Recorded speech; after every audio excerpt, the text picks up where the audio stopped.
this happened to me, so I want to make sure that it doesn't happen to others, or I want to help others. If somebody's using a Mac to send photos over, even though we send it in the Lightroom format that that you put up there on the website, if you send that photo attached as a photo, it will automatically reduce the size of it, even though you exported it that way. It must be sent over as an icon. That's for Mac users. Are you familiar with what I'm talking about? Just get a PC. I There have we no go. problem. I send from Mac. I don't I have a have problem. a Mac and I have no idea what you're talking about, sending it as an icon. I don't know what that means. Yeah, I mean, as attachment. Jim, can you elaborate on that? Who? I know what it means to send it as an attachment. I don't know what it means to send Yes, it as an attached icon rather than as a photograph in the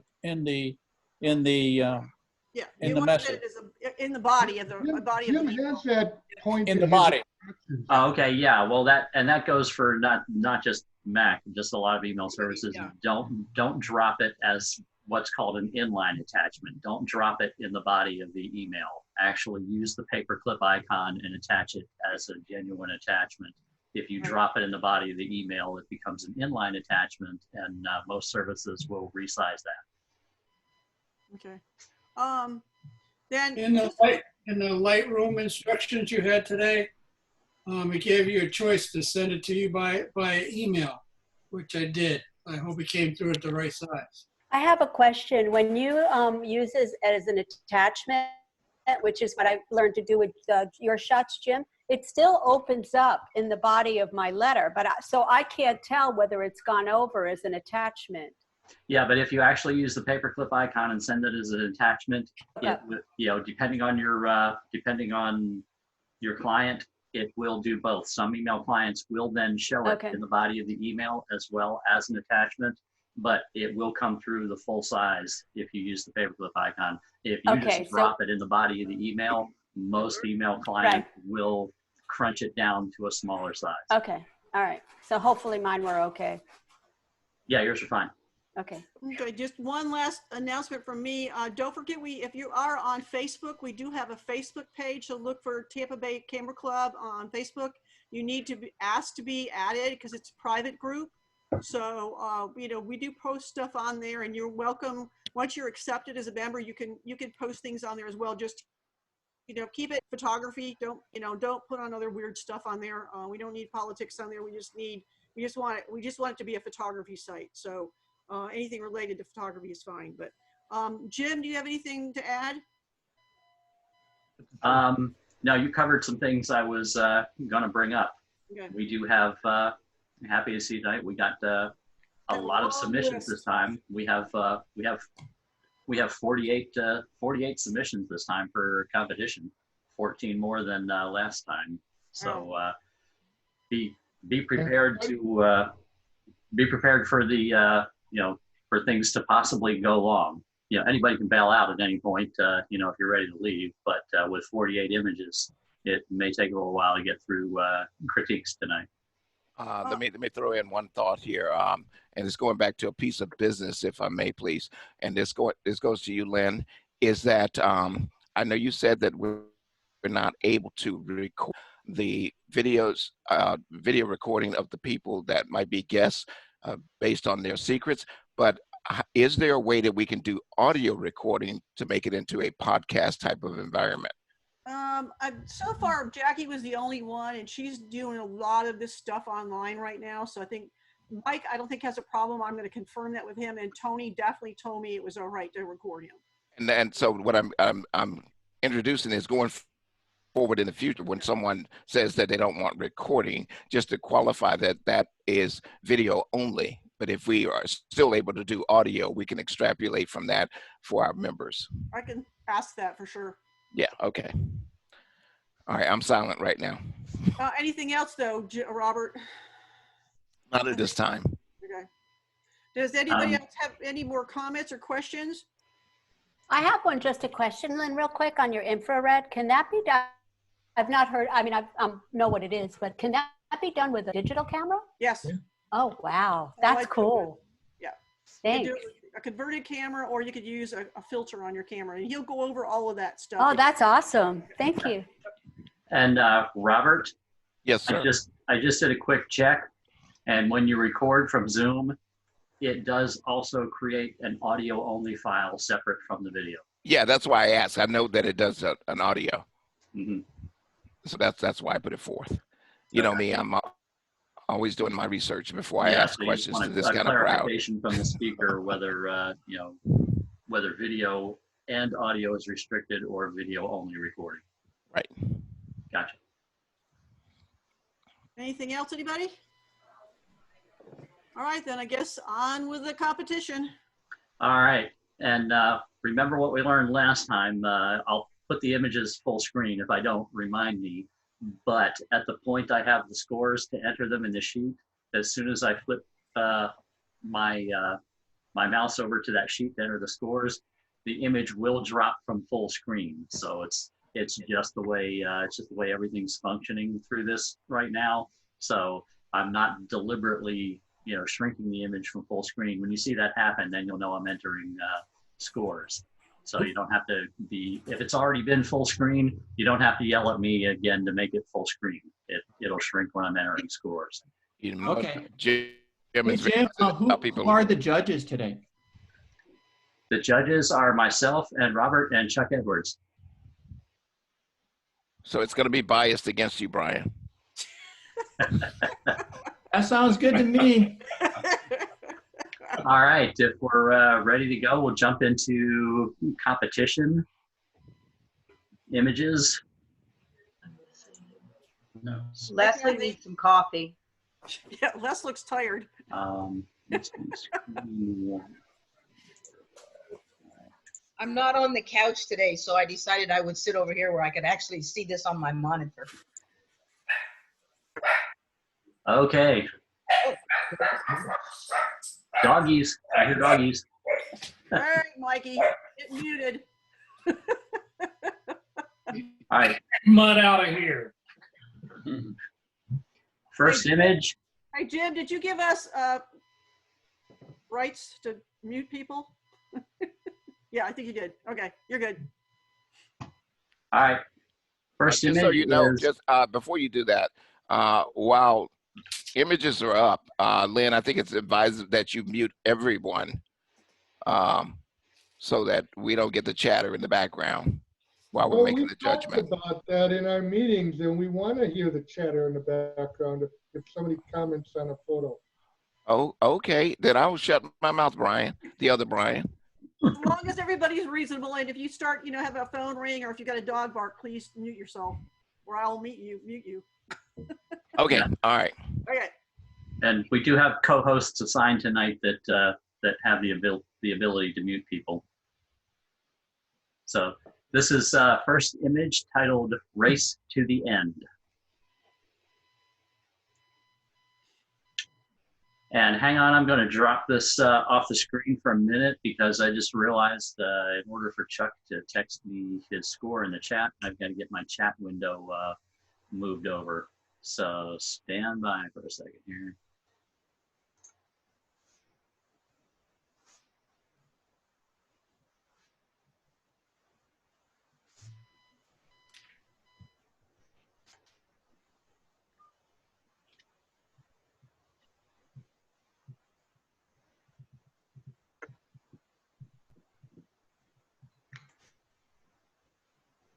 Do submissions have to be titled? Because I didn't title any of mine. It's very helpful to have them titled. Well, at least I remembered to take my name off. Diana, would you please lift your left hand and spank it with your right? Hello, Sherry. How you doing? How are you and Doug? We're great.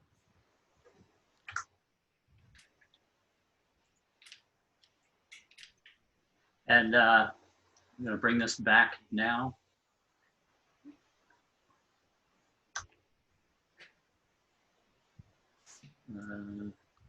Next week we're gonna all sing together.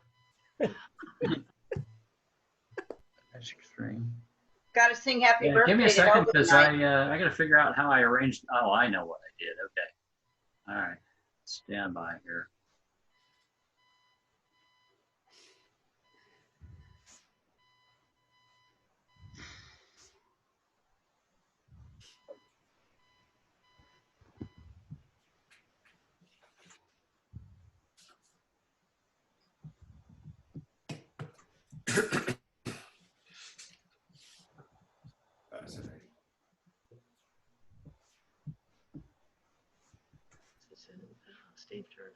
I'm trying to resize a bunch of windows so I can see everything I need to see here at once.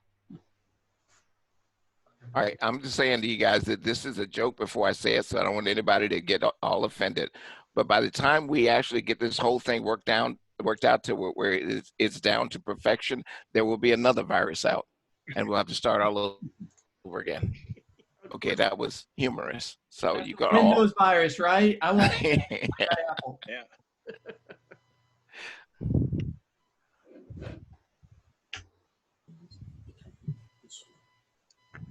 Probably a computer virus. Yeah, some type of virus. Okay.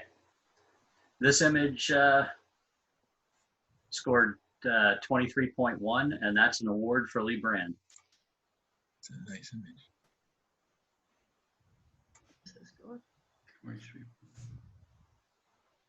Next image is Black Sand Beach.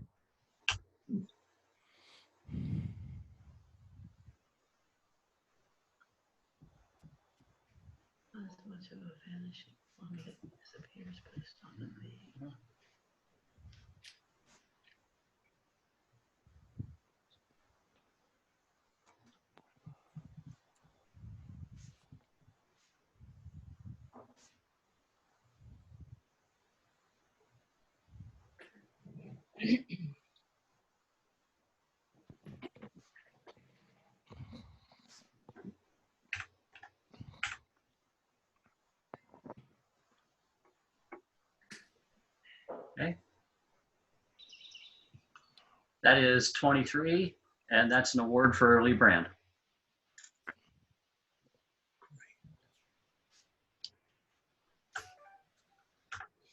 Next image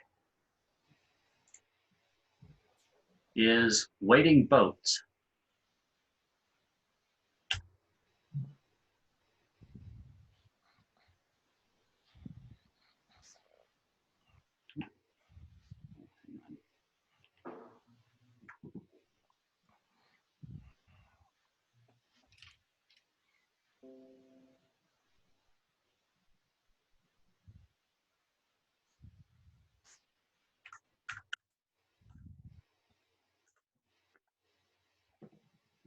That's an honorable mention for Fong.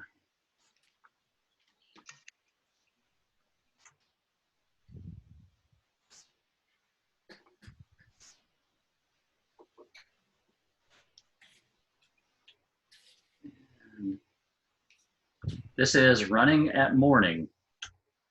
Hers too. Listening buttons.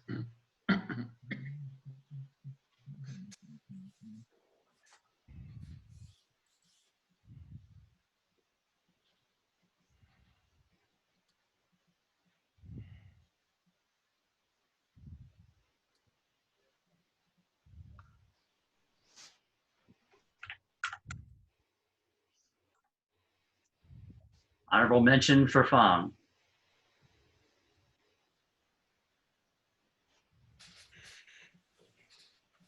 Endless Bridge.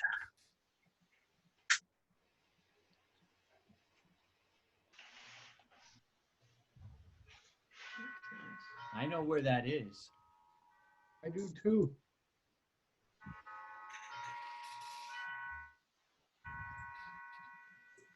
Nighttime sunset. Wow.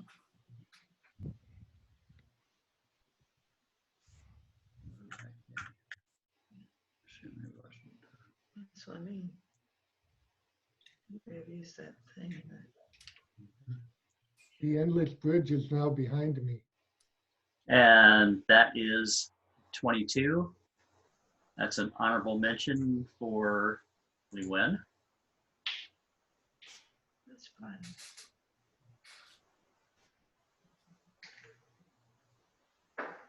Missed the Train, Altered Reality.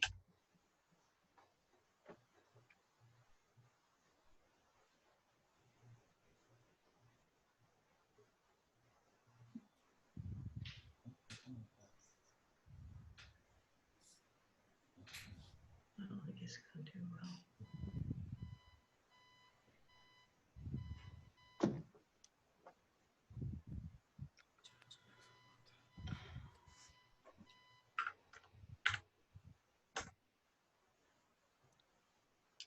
'22.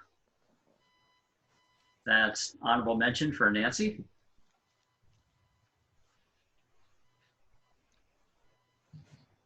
Pathway to Oriental Impressions, Altered Reality.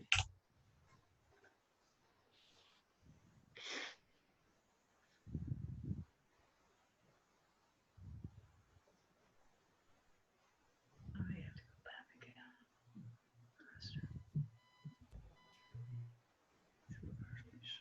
Huh?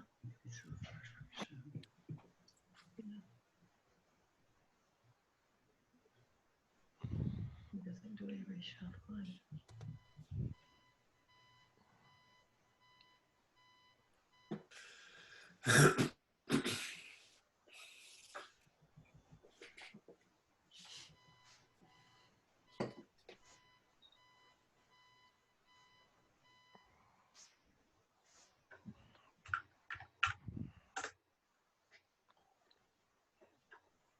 '22. Honorable mention for Nancy. Social Distancing.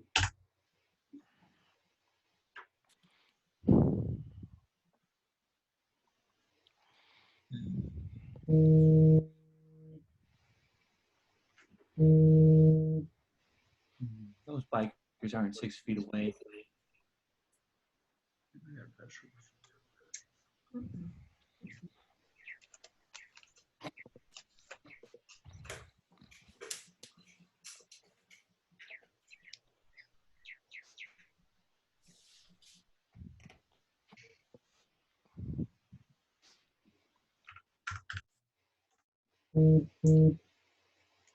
That's an award for Bill. Country Roads. Well, you did that again. No. And I know where that is. Was that taken in like North Carolina or? It won't be stated until we get to the comment. When we get to the critique, we'll find out. Oh, okay, thanks.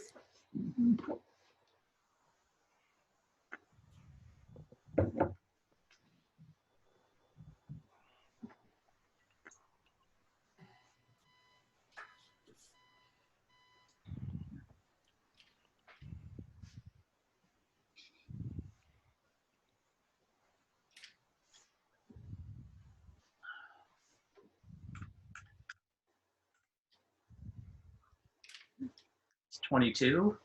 Honorable mention for Kathy.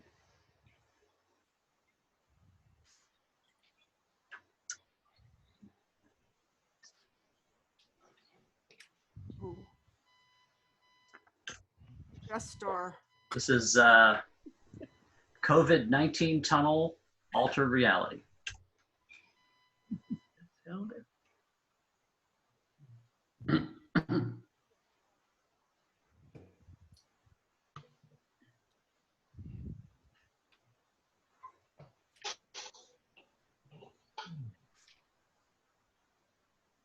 Jim, we can see your chat. Okay. I'm trying to maneuver things on screens to make it work.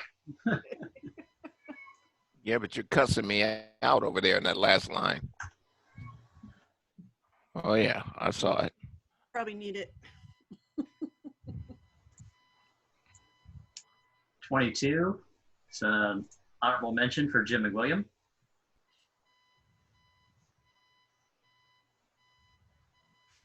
Go towards the light. Altered reality.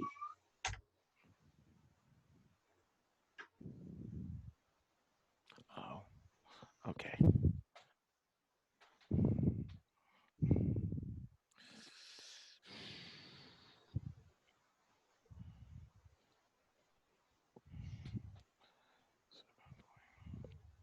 Lifeline. Mhm.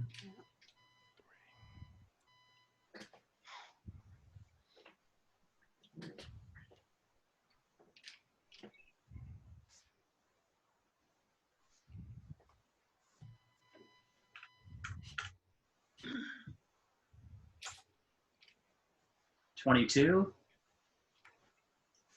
Honorable mention for Jim McWilliam. Into the light.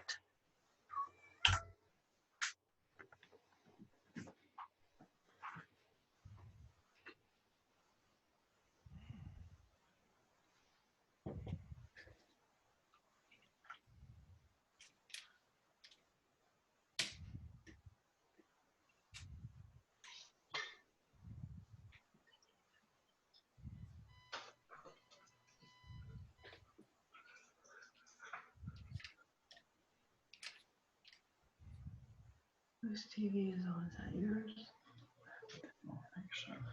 I think it is. I'll turn you on the bedroom. Don't you check. 23. That's an award for Kathy.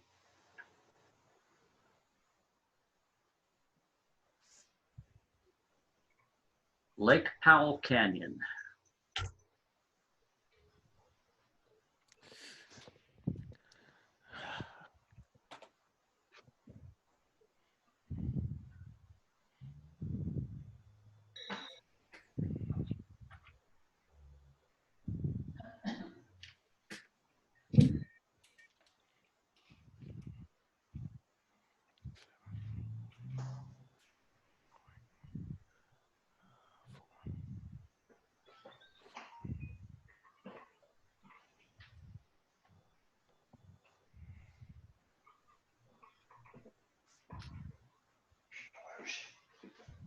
Huh? That's some in the bedroom. Find the social bedroom. 22. Honorable mention for Chris Wolf.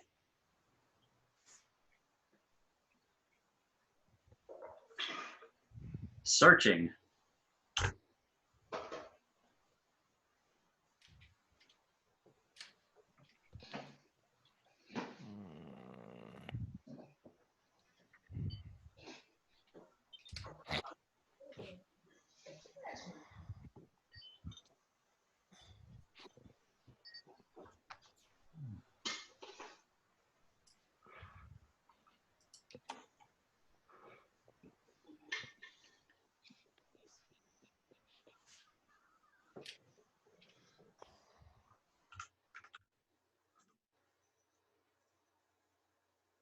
'21. Honorable mention for Karen Robinson. Golden Stream.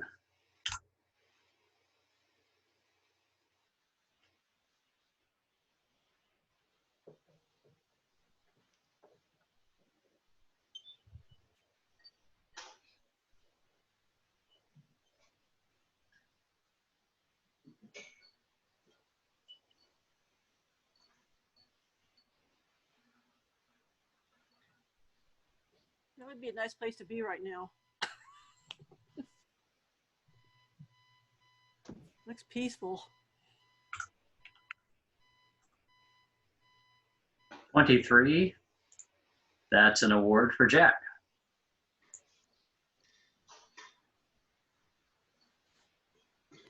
Curved road to Yellowstone Mountain.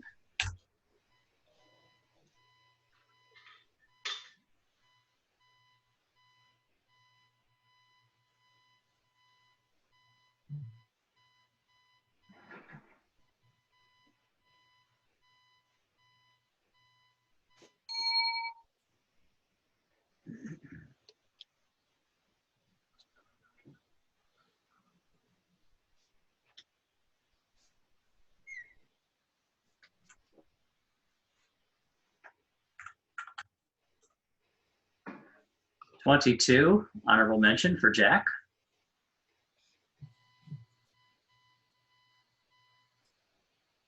Am I the only one that is not able to see the competition photos?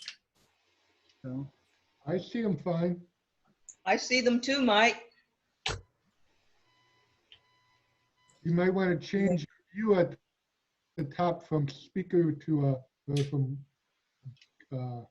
grid to speaker. This is heading into a storm.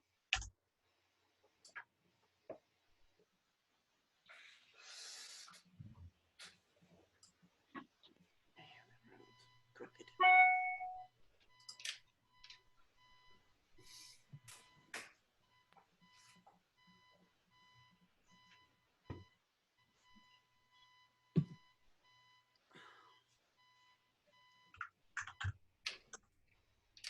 22, honorable mention for Joe.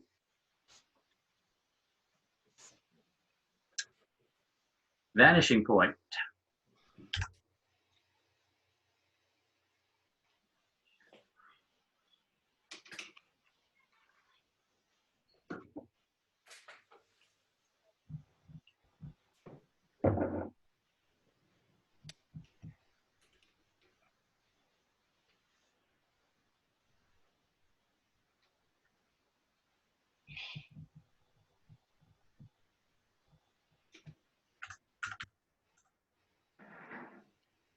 Twenty-two, honorable mention for Diana.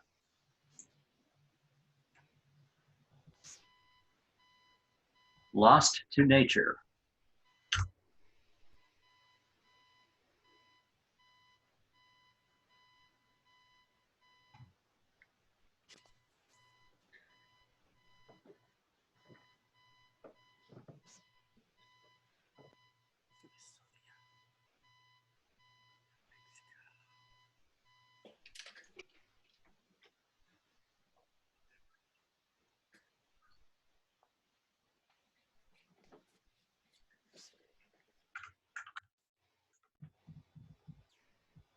Twenty-two, honorable mention for Sylvia.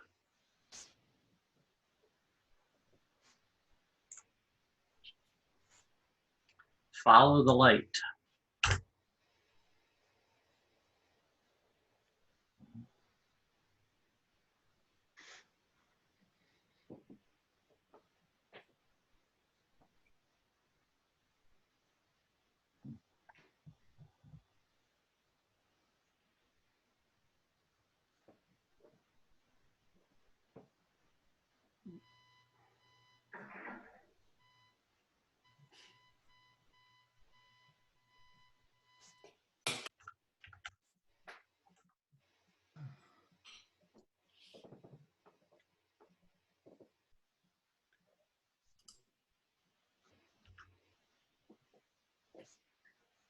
22, honorable mention for Sylvia.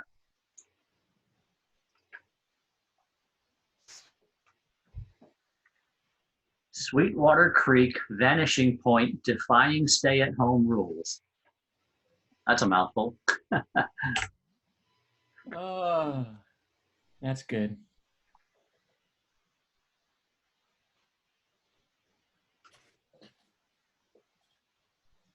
Walking in water.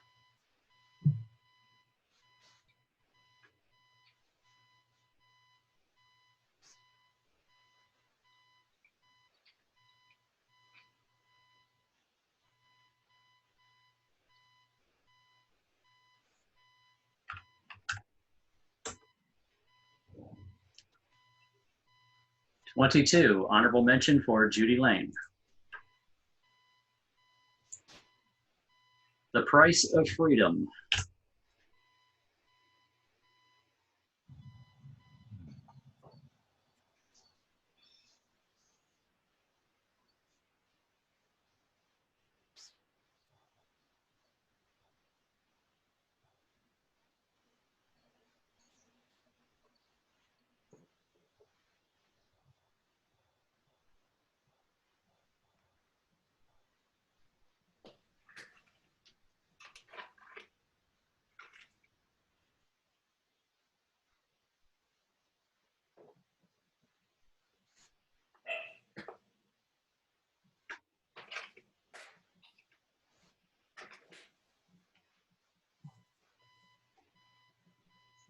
22, honorable mention for Brian S.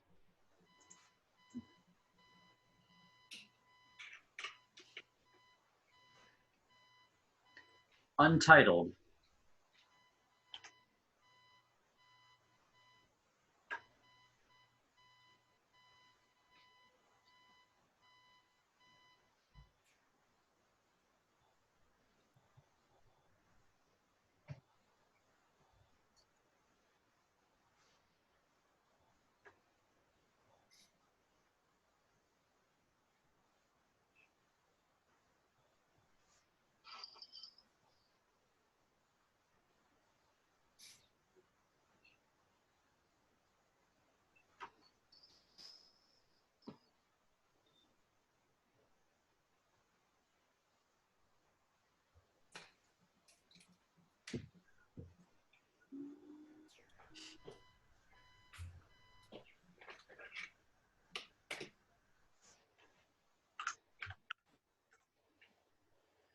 22, honorable mention for Karen.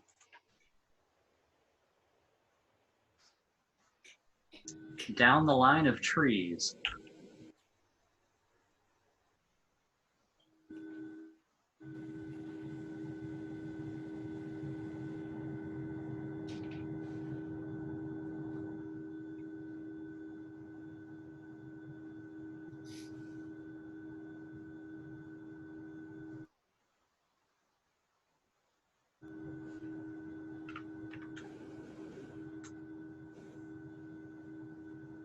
22, honorable mention for Lynn.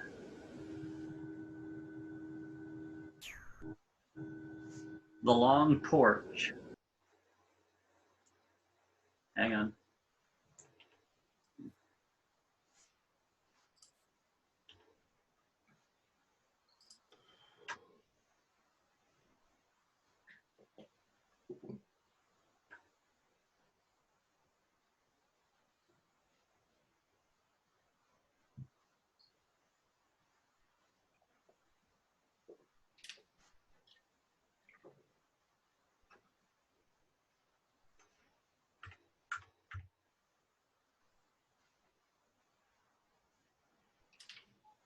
$23, that's an award for David Lockwood. And last entry in assigned, walkway at dusk.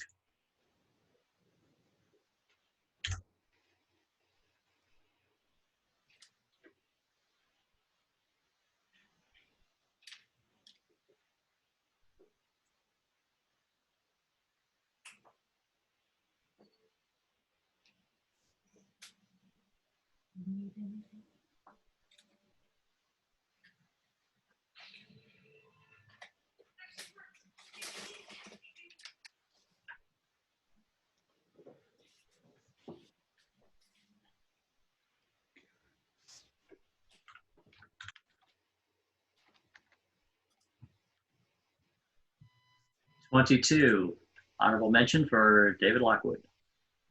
Hey, Jim, I didn't see my assigned photos. Neither did I. That must mean you didn't get them. That would be correct. When did you send them? On Wednesday.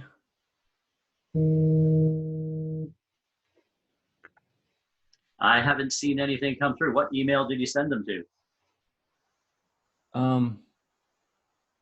The one that's on the site. Yeah, because all these other 48 came in email, but I didn't see an email from you. Okay. Let me. I'm gonna do a quick check on something real quick.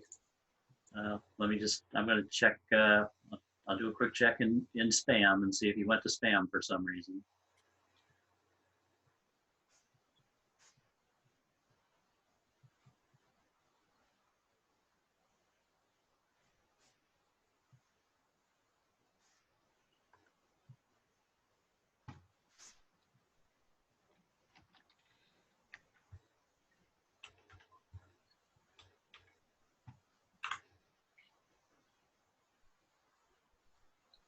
I have to say, we have a great number of assigned. This is awesome, guys.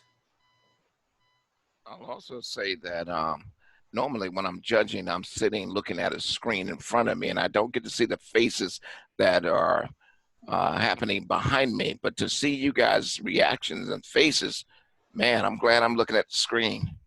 Hey, Brian, I don't have it in spam either. I don't know what happened to it. You're muted, Brian.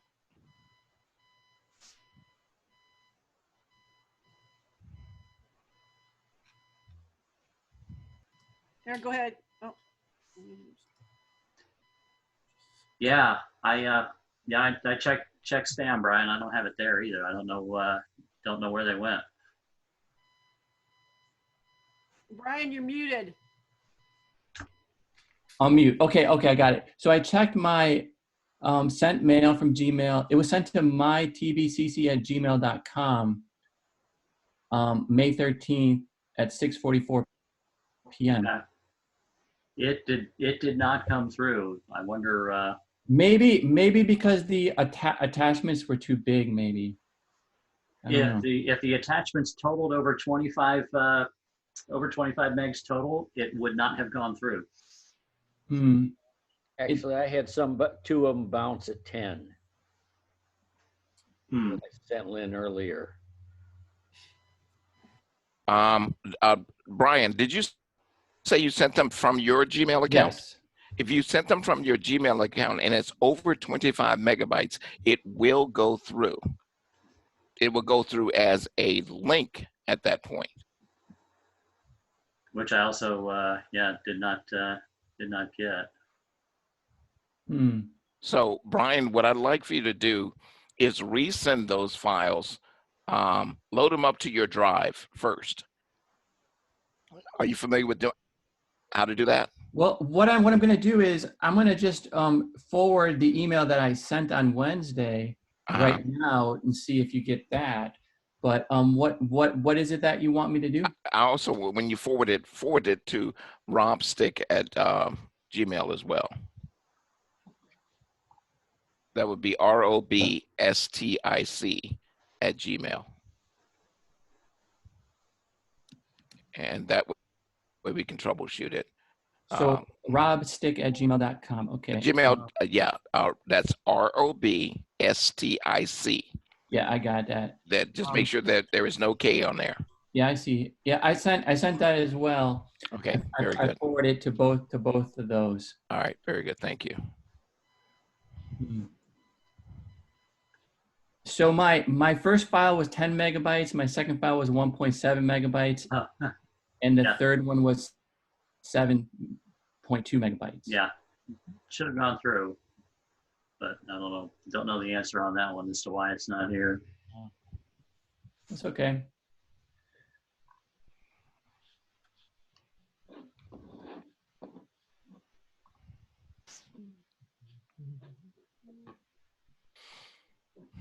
Yeah, I just double checked everything.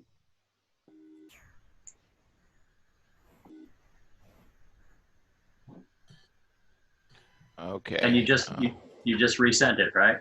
I did, yeah. I'm letting you know I'm not getting anything on my end either. I don't have it yet either. That's weird, yeah. That's why I had to send it to both, just to check. Well, why don't we go ahead and start the Yeah. Let's go ahead and roll with this right now and just keep an eye on my inbox in between here. Okay. We are in general now. This is macro abstract number 1.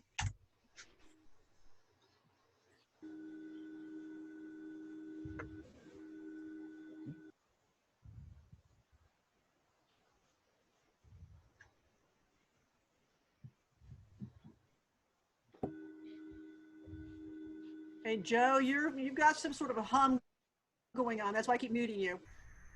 Oh.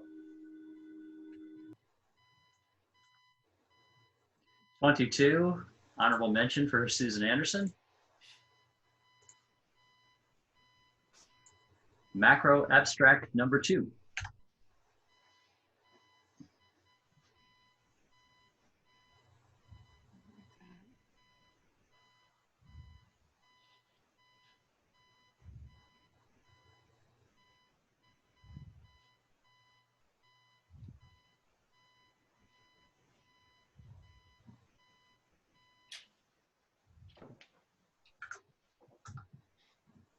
22, honorable mention for Susan Anderson.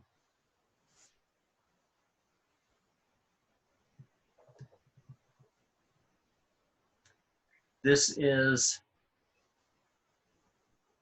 Lilly Sisters, and the full name on this one that I pulled from the email that accompanied it is Lilly Sisters Double Expose.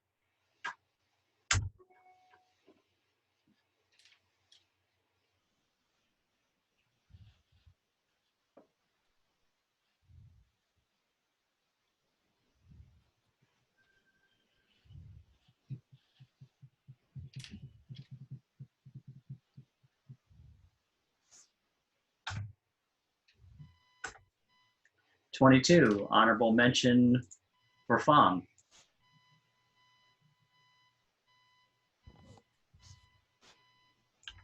Hey, stop yelling in my ear.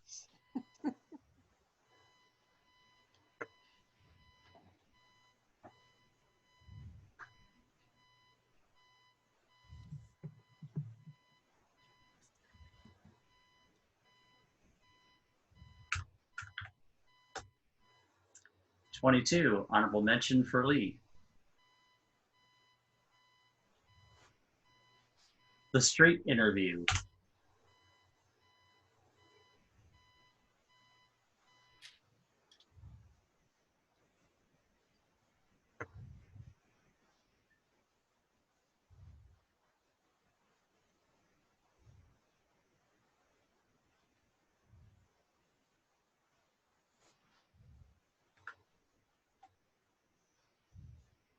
'22, honorable mention for Doris.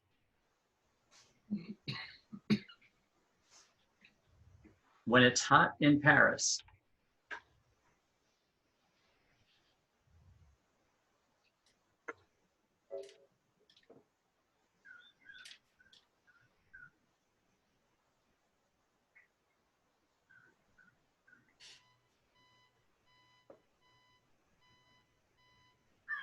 Oh, slip.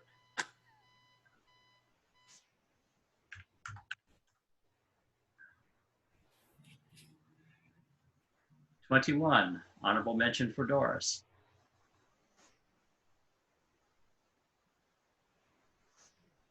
Cruising.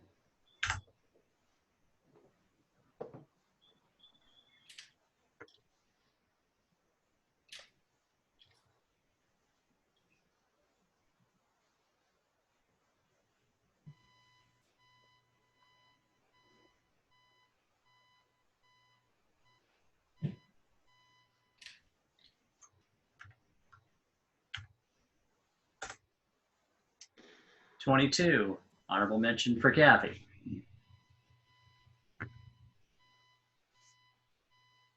Lange Connect Warrior, Altered Reality.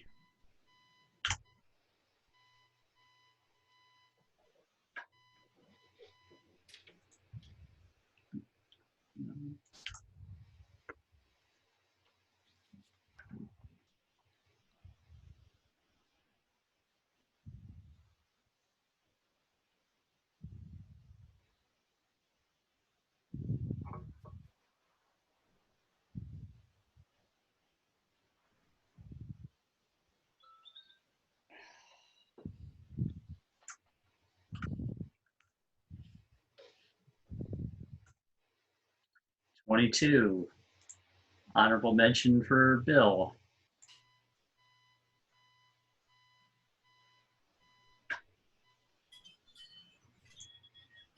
Hungry.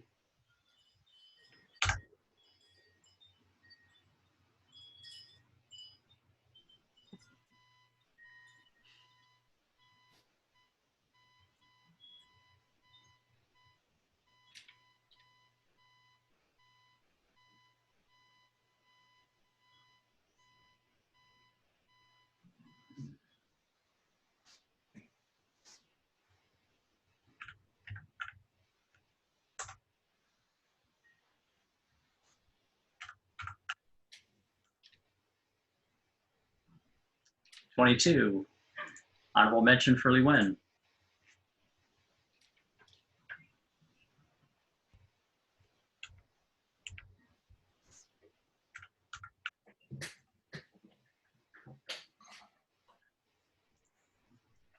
peaceful night.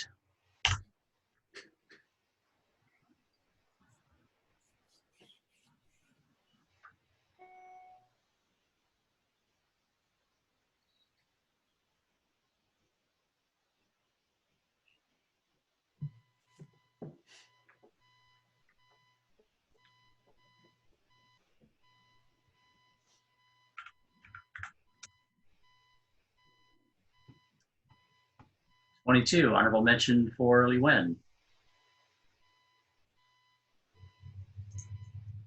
Twisted Nature.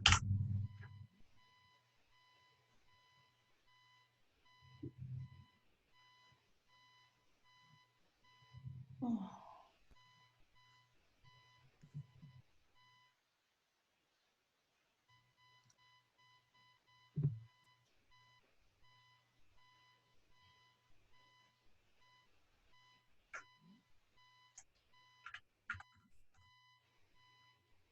22, honorable mention for Jack.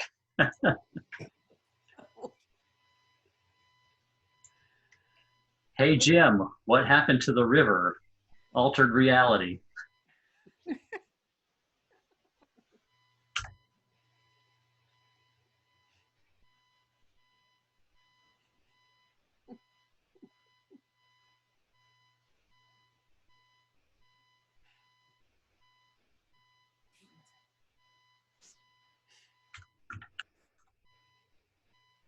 '22, honorable mention for Joe.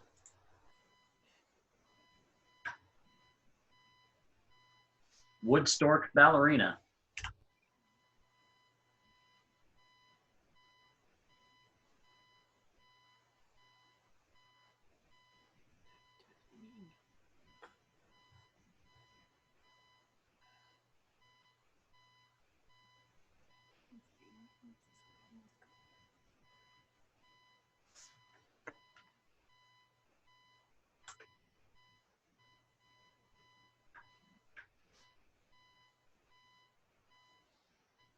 Hey, they are not 6 feet apart.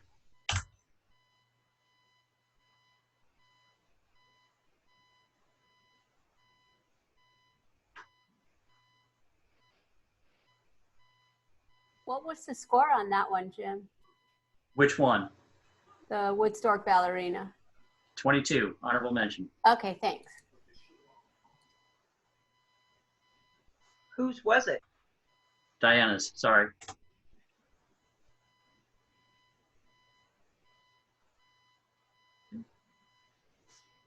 Juvenile Gallinule.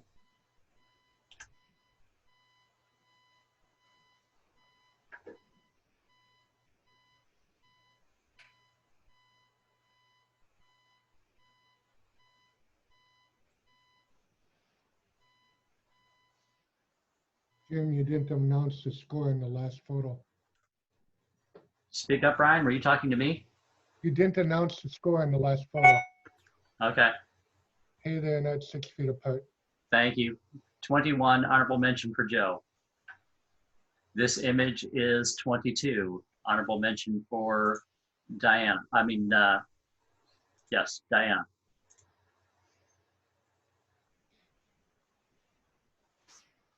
Lazy afternoon.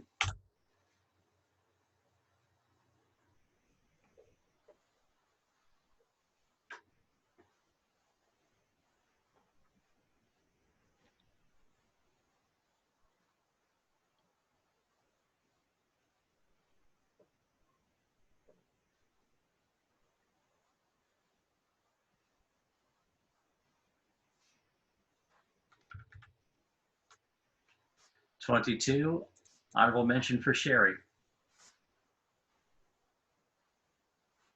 Burning Ball.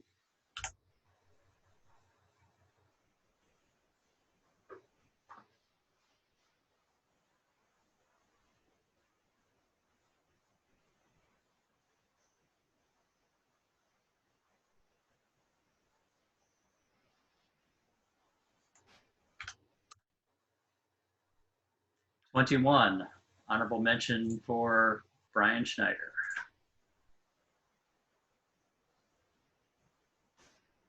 Small craft enticement.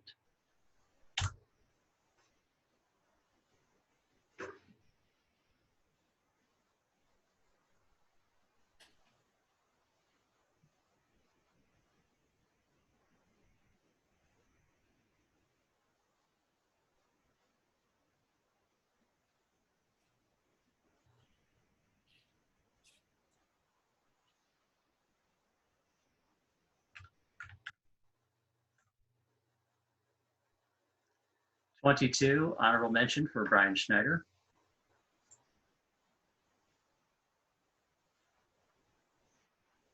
Mandala.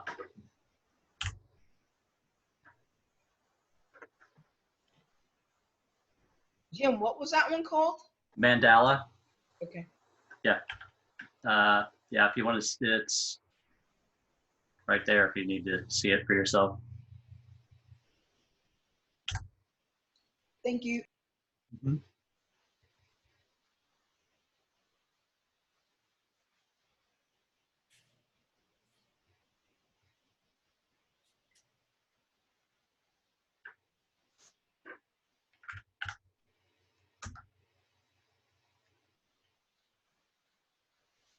Lily, altered reality.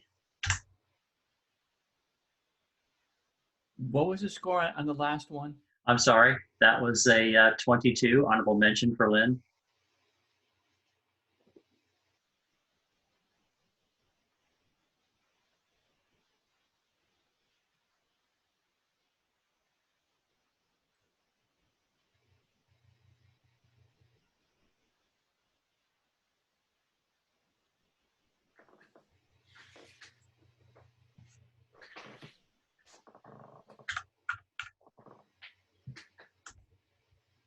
'23, that's an award for Sylvia.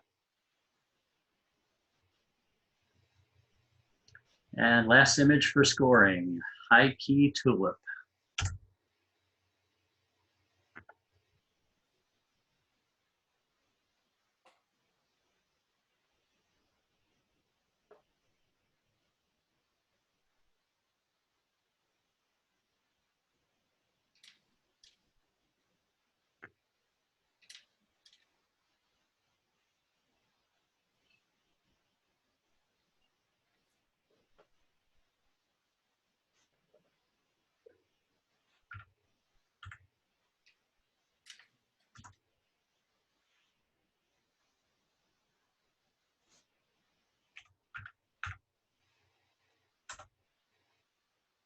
'23, that's an award for Lynn.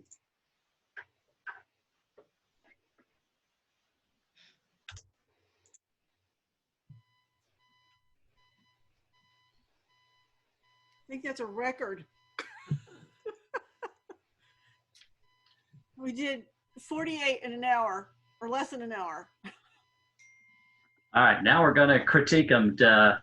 We should probably let people take a short 2 or 3 minute break, don't you think? And then we can yes. critique these. Yes, yes. Okay. All right, so a couple of minutes and I'll be right back.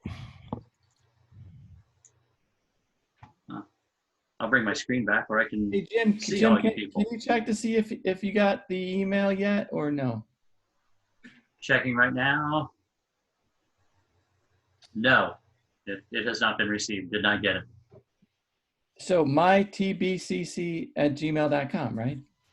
Yep, Yeah. that's the correct one. All right. Well, it's not going through.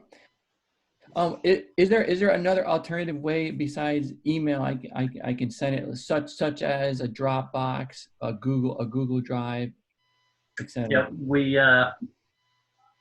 you could also directly send to try directly sending to me in Gmail as well. Let me see what happens if you just send it direct to my Gmail address. The first thing I would try is sending it with just one of the images attached. Yeah, just maybe one image at a time instead of the 3 in it. Okay. Let me do something here more. If you want me to send them to your email, I'm not sure what your email Yeah, is. I'll get it for you. I'm just checking again, spam, just to see if it went to, just to see if your latest one went to spam for any reason. No. No, it did not go to spam either. Okay. Well, all right.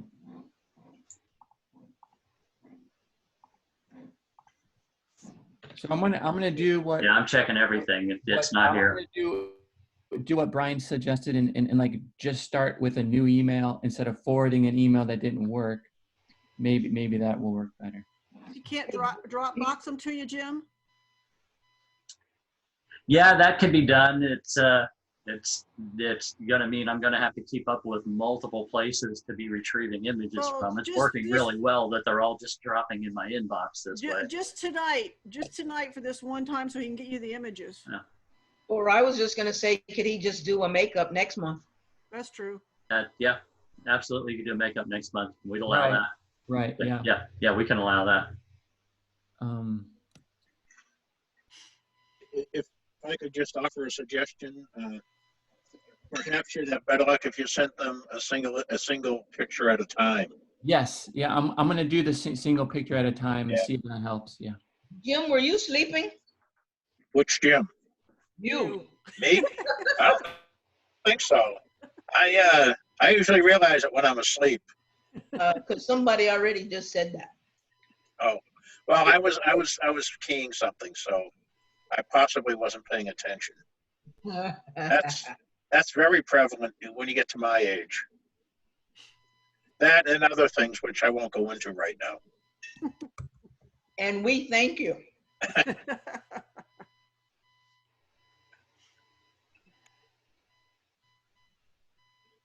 Tell you what, the service at this restaurant I'm in is terrible. I haven't seen a waiter or waitress for an hour. Yeah, my place That's too. because they're afraid of the lizard that's behind you. Oh, that's just my pet Richie. Speaking of that, Jim Sykes, you still have your iguana? No, she eventually passed away, old age. We had her for 17 years, and we were her third owners. Wow. And so we don't know how old she was when we got her from two prior owners, but we had her for 17 years. That's an old lizard. Lynn, I went on the Facebook page for the Camera Club, but I don't know that I got in, so I just sent the message asking to join. Okay, yeah, that's what you have to do. Okay. Robert or I have Hey, to approve you. Am I approved? and Once I get in there, I'll look at it. That's okay, no problem. I just wanted to let you know I did. and Jim McWilliam, that message regarding the score was from you. Yeah.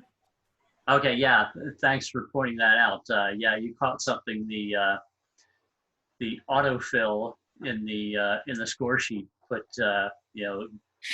even when you type in a single A and hit enter, it fills in the second A because it's autofilling from prior entries.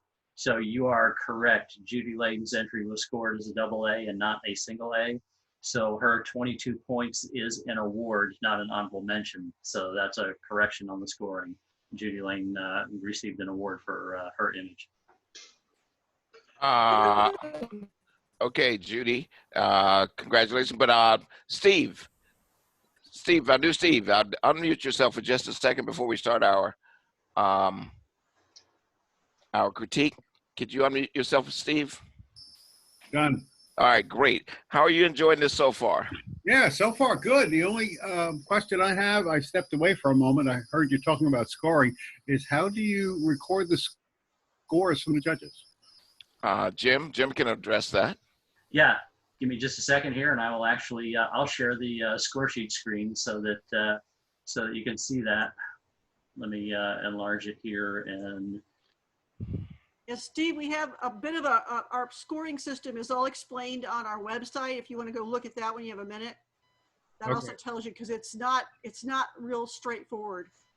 The three judges score, and then we actually give a score based on that score. So Who's we? that's how the rules are set up.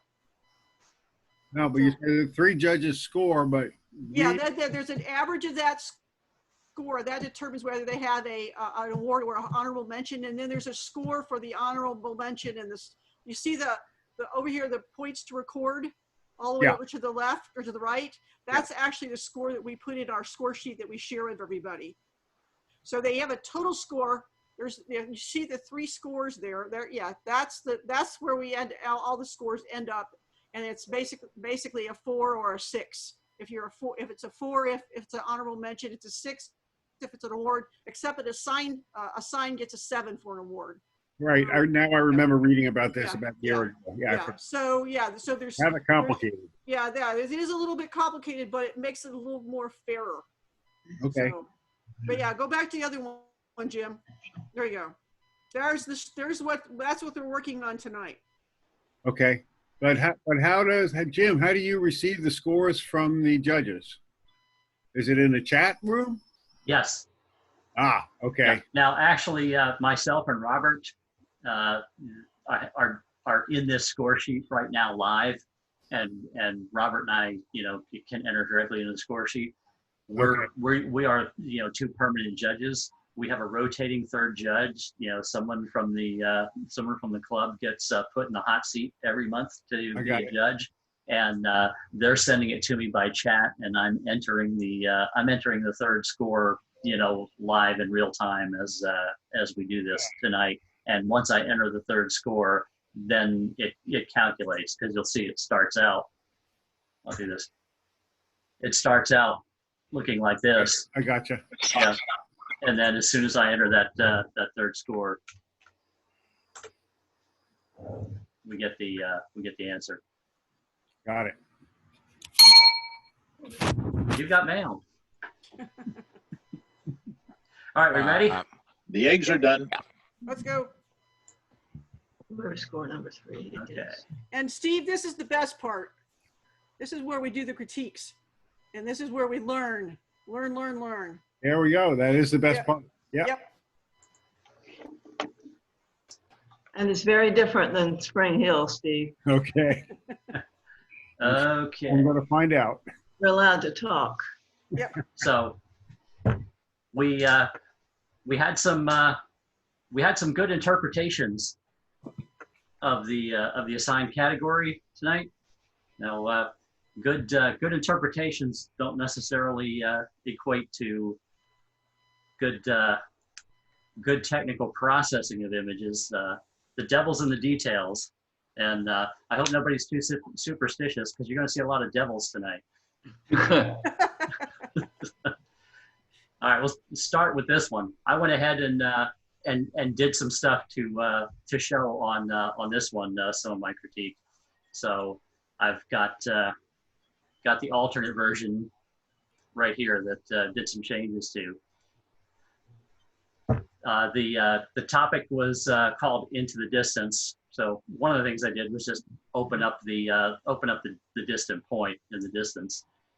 The other thing going on here, this image has it's a great perspective, great gesture, great story going on in this.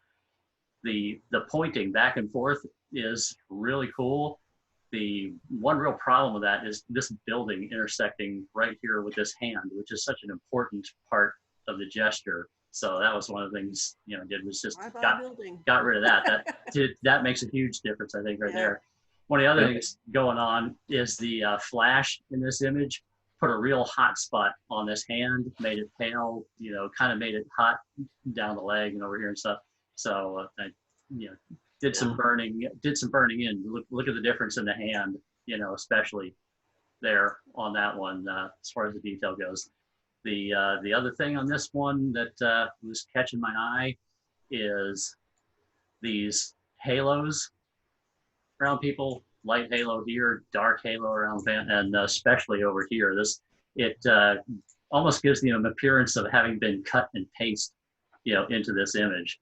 So in the final version, I cleaned up those halos as well for you, so you can see the difference. Jim, can you point that out again, please? I'm sorry. Wasn't seeing it. The halos. See the white halo? Oh yeah, the holy contour banana there. brains. Yeah. It's also in the hair. Here's the other thing that I fixed. Lee, I don't know what this is. Looks like a cloning tool accident. Yeah, it Right was. here. So Yeah, that's fixed in the new version. But yeah, there's a cloning tool accident here. And what would have caused those halos, please, Jim? Because I'm guilty of those a lot. Yeah, that could have happened a dozen different ways in processing. This is most likely a sharpening effect, but not necessarily. But Okay. see, there's an inverse halo here. See the black halo Yeah. on the outside of the white pants? Yeah. You know, see the difference with it gone? Thank you. And then, like you say, Was this a composite or no? The worst one shot. Yeah, the worst one was this one right here. That's the one that really gave it a cut and paste look, was that halo, you know, right there around the arm. See the difference? I will say this, Lee, I like the fact that you caught the face in the mirror here. Yeah. In that. So that was some stuff we did on that one. Thank you. Jim, can I ask you a question? When you are, when we're actually going through these images and the photo's not this size, is that because you're doing something with the scoring on the side? I don't understand the question, Leslie. Right now, what you're doing fills my whole screen. It didn't before when we were going through all the images. But I'm asking if that's because you're using the chat room or something. That's why I thought you just said Yeah, I don't know the answer to your question. I'm sorry. Okay. Yeah. What you're doing, how you're doing it right now, it covers my whole screen. But when we were going through them individually, it only covered like 3/4 of it. It doesn't cover my whole screen. It's all how you configure. It's all how you got Zoom configured on your computer. Yeah, it's covering it from now. my end, I don't know what's happening on your end and can't explain why things might be the way they are on your end. Okay, it's covering it now. I just wondered. Okay, no worries, no worries. Okay. This is a good example of vanishing point. The issue I had with this one, the vanishing point, everything going to it is right here. I didn't see any of the need for this going on up here. Shadows are a little blocked up down here, so basically just, oh, hang on.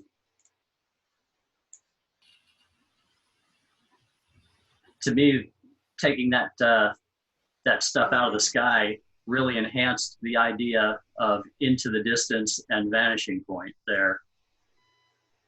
Which, you know, for the most part, that was, you know, simply unlock that. Simply a crop to there. Brought that up a little bit there and open up some shadows. That was pretty much it right there. Yeah, but. And anybody else is free to comment or speak on these, by the way. I like it. The improvement is better. Right. Lee Wynn, any questions on that? Okay. No. Okay. All right. This one, kind of a weaker example of the vanishing point thing we were looking at. There's a whole lot of excess foreground that doesn't really play into working with the vanishing point perspective in that. So change that up, open up the shadows a little bit, but it's still has a big lens flare in it here. That's not this lens flare. This is not really helping this image even when it's cropped.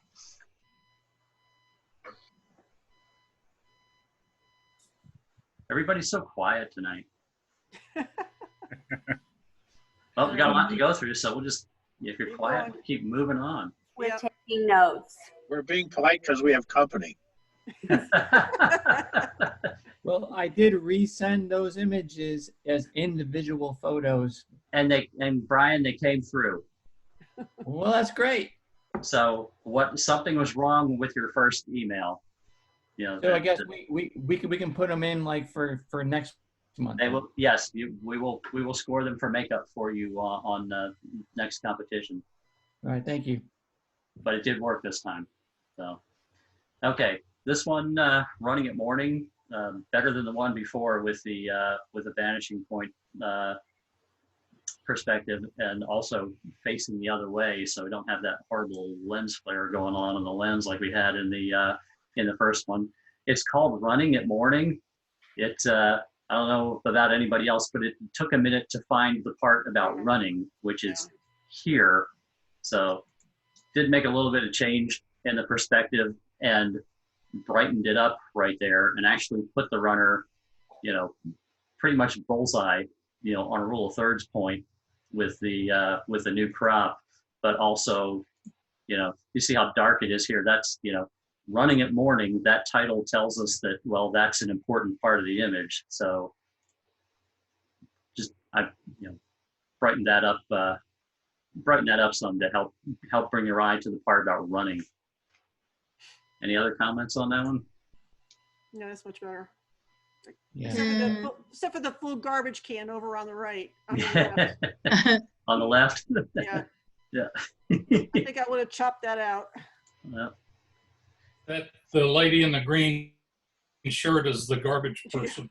You'll be right back. She's running. Is that Harbor Island or? Yeah, it is. Yes. Yep. Jim, how do I edit this lady and make her visible better? No, made her brighter. You see that? Yeah. Which there's a lot of ways to do that. You could even just take you could even just take the brush tool. Oh, okay. Brush. And, you can take a brush tool and and do that. That's a little crude, but that's kind of the idea. You see that? Okay, thank you.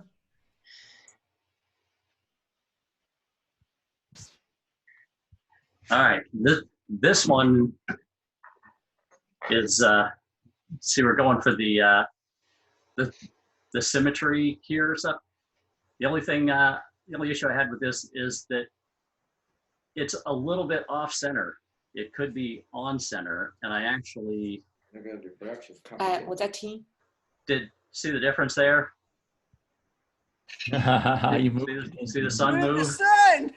Yes, and I'll show you a quick trick here.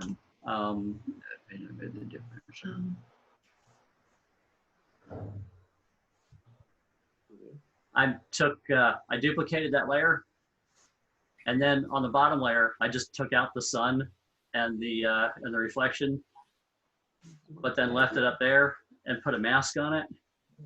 And then once you do that, you can move the layer. Let me and look, see the sun moving? You can be very precise about putting it right where you want it. See that happening? So you're moving the whole layer, right? I'm moving the whole layer. Yes, the layer and the mask, they're linked together. So the layer and the mask Show her the mask, Jim, so she are can see moving. it. Yeah, here's the mask. There's the mask. Yeah.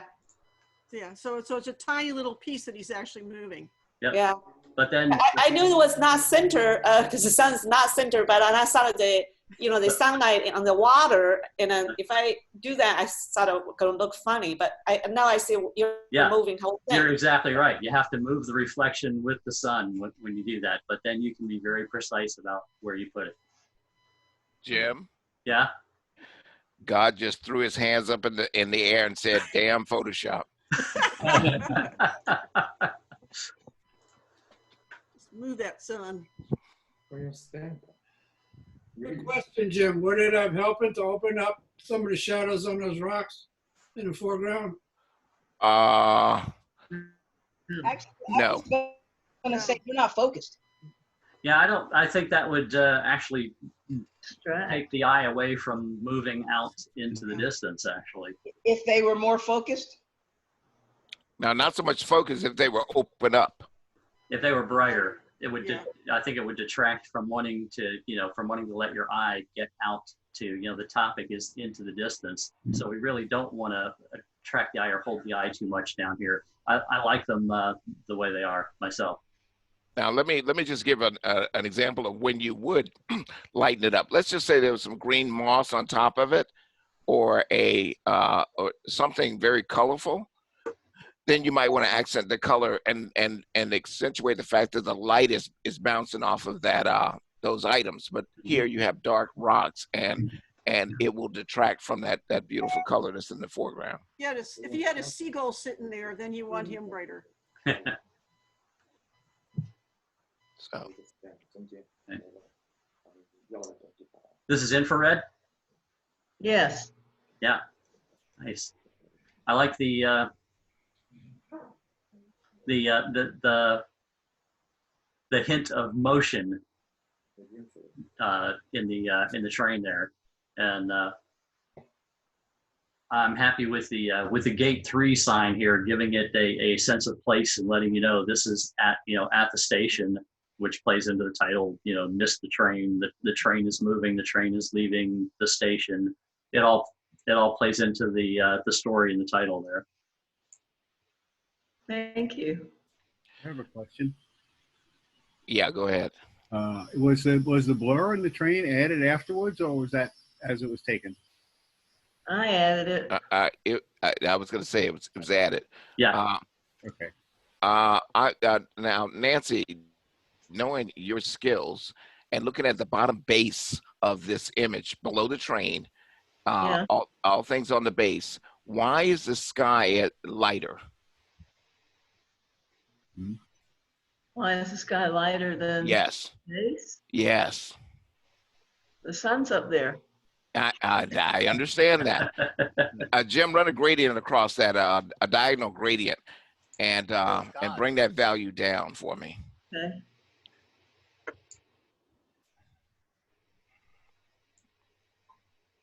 More like that? Yeah, a little bit more on the contrast and exposure to make those whites a little bit brighter, and the back, the darker portion a little bit darker. So exposure down just as well, just a little bit. Now, when that value comes down like that, it's all about the train.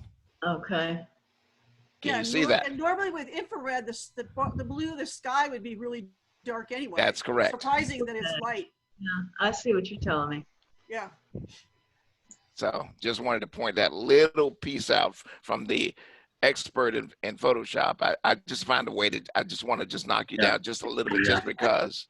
Yeah, and one of the reasons, I will say this, one of the reasons it was kind of obvious that the motion blur was added after the fact is because it looks like the direction of the motion blur is a little skewed from the direction the train would actually be traveling, which I messed with it for a couple of hours, and that was the best I could get. you can see the direction of the blur goes this way. You can especially like look at this piece right here and see it goes this way instead of following the length of the train. It would normally go that way. Yeah. So could you make it go that way, Jim? Yes, you can. How can you do that? In Photoshop, if you're using the blur tool, there's a 360-degree rotating tool that you can make this blur go in any direction 360 degrees. The problem I had with it is when I'd straighten this one out, it got screwed up at the other end of the train because of the train diagonal. is curving. Mm-hmm. The train is going like this. Yeah. You can put motion blur on a path, and you can assign a curved path for the motion blur to be on. Well, that's kind of what I tried to do, but I still, that was the It's a best cool shot. What clued me into that, the fact that you added it afterwards, if I might say, is the part of the train that's further away is more blurred than the part that's closer to you, and it should be just the opposite. Right. Because the part of the train that's closer to you will be moving relatively quicker with respect to the camera than the part that's further away. Who just made that observation? That was Steve. Steve. Which Steve? Steve, the new person? Yeah. New person, yes. Steve, you're not invited back. No. Stay at your own camera club, all right? We live in La La Land over here, so. That's an excellent observation.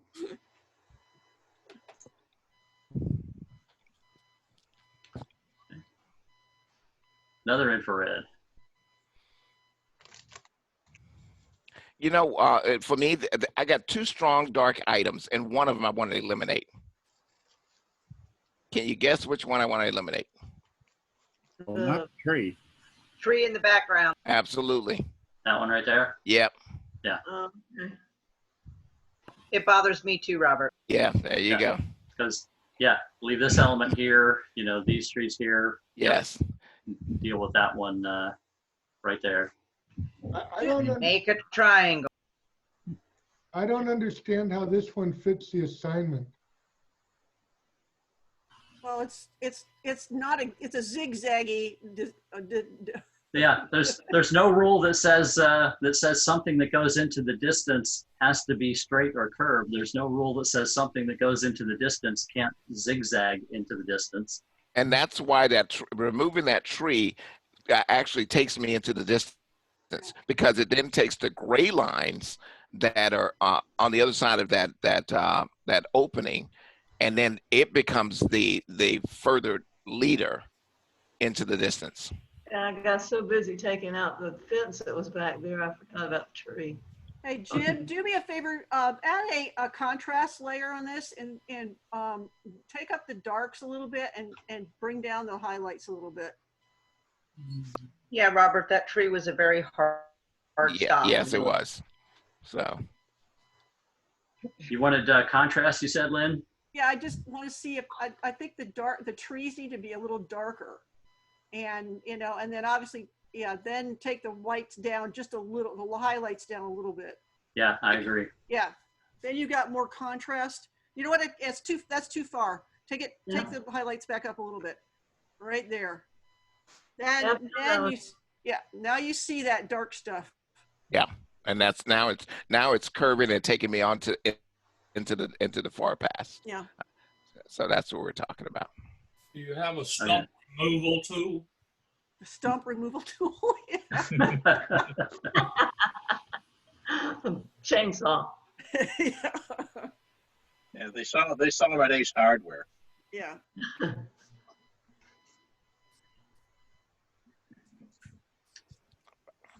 Really enjoyed the telephoto compression effect in this image. Thank you. Whose image is this?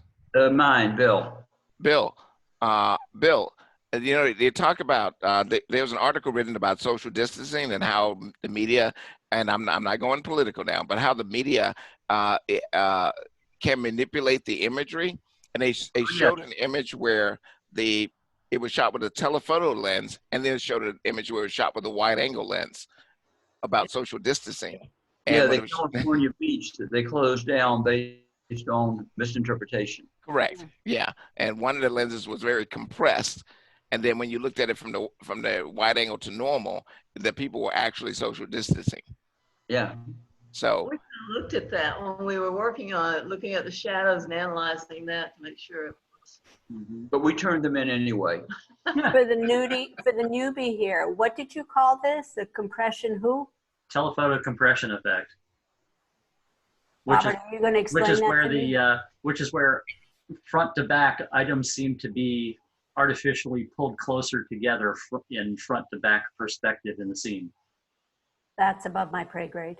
Not really, because if you use a wide angle lens, you're using a wide angle lens to force a perspective that's not normal. That exaggerates the perspective of front to back and appears to stretch things out front to back, where a telephoto lens appears to draw things closer together.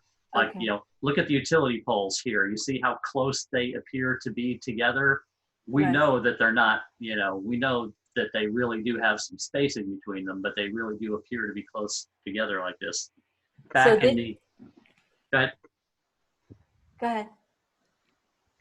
Back in the 80s, car commercials made use of that effect a lot. You used to see the when they showed, you know, performance cars, they'd show them doing the slalom course between the cones, and they used a telephoto lens to make the cones appear that they were very close together, and this car was really maneuvering incredibly at high speeds in this tight zigzag between these cones. The reality is those cones were spaced really far apart, and they were filming it with a telephoto lens that made everything appear to be closer together. So not trying to manipulate, but so this is shot at a distance with like 100 to 400 or? It was shot with my This trusty. was shot with a 130 millimeter lens. Say that, It I'm was shot- sorry. Yeah, it was shot, 18 to 270 at a moderate telephoto lens. Okay, cool. Okay, thank you. I mean, I love this part. This is my favorite part. 130 millimeters on the 18 to 270. Okay, thank you. Is that, Bill, is that a crop sensor? Is that what? Was that a crop sensor? Yes. Okay. Yeah, would it help to increase the impact if you cropped in on the right side up to that curve, where the curve starts? We tried that. Tried. And it made a I'm happy with this being off, off center like that. The only thing I would do for cropping is this white line on the edge of the border right That's here. all and then the I would shadow take. comes here. Yeah, I'd take that out. That's my suggestion. Right there is just that hot edge at the base. You don't want to lead out with a light area.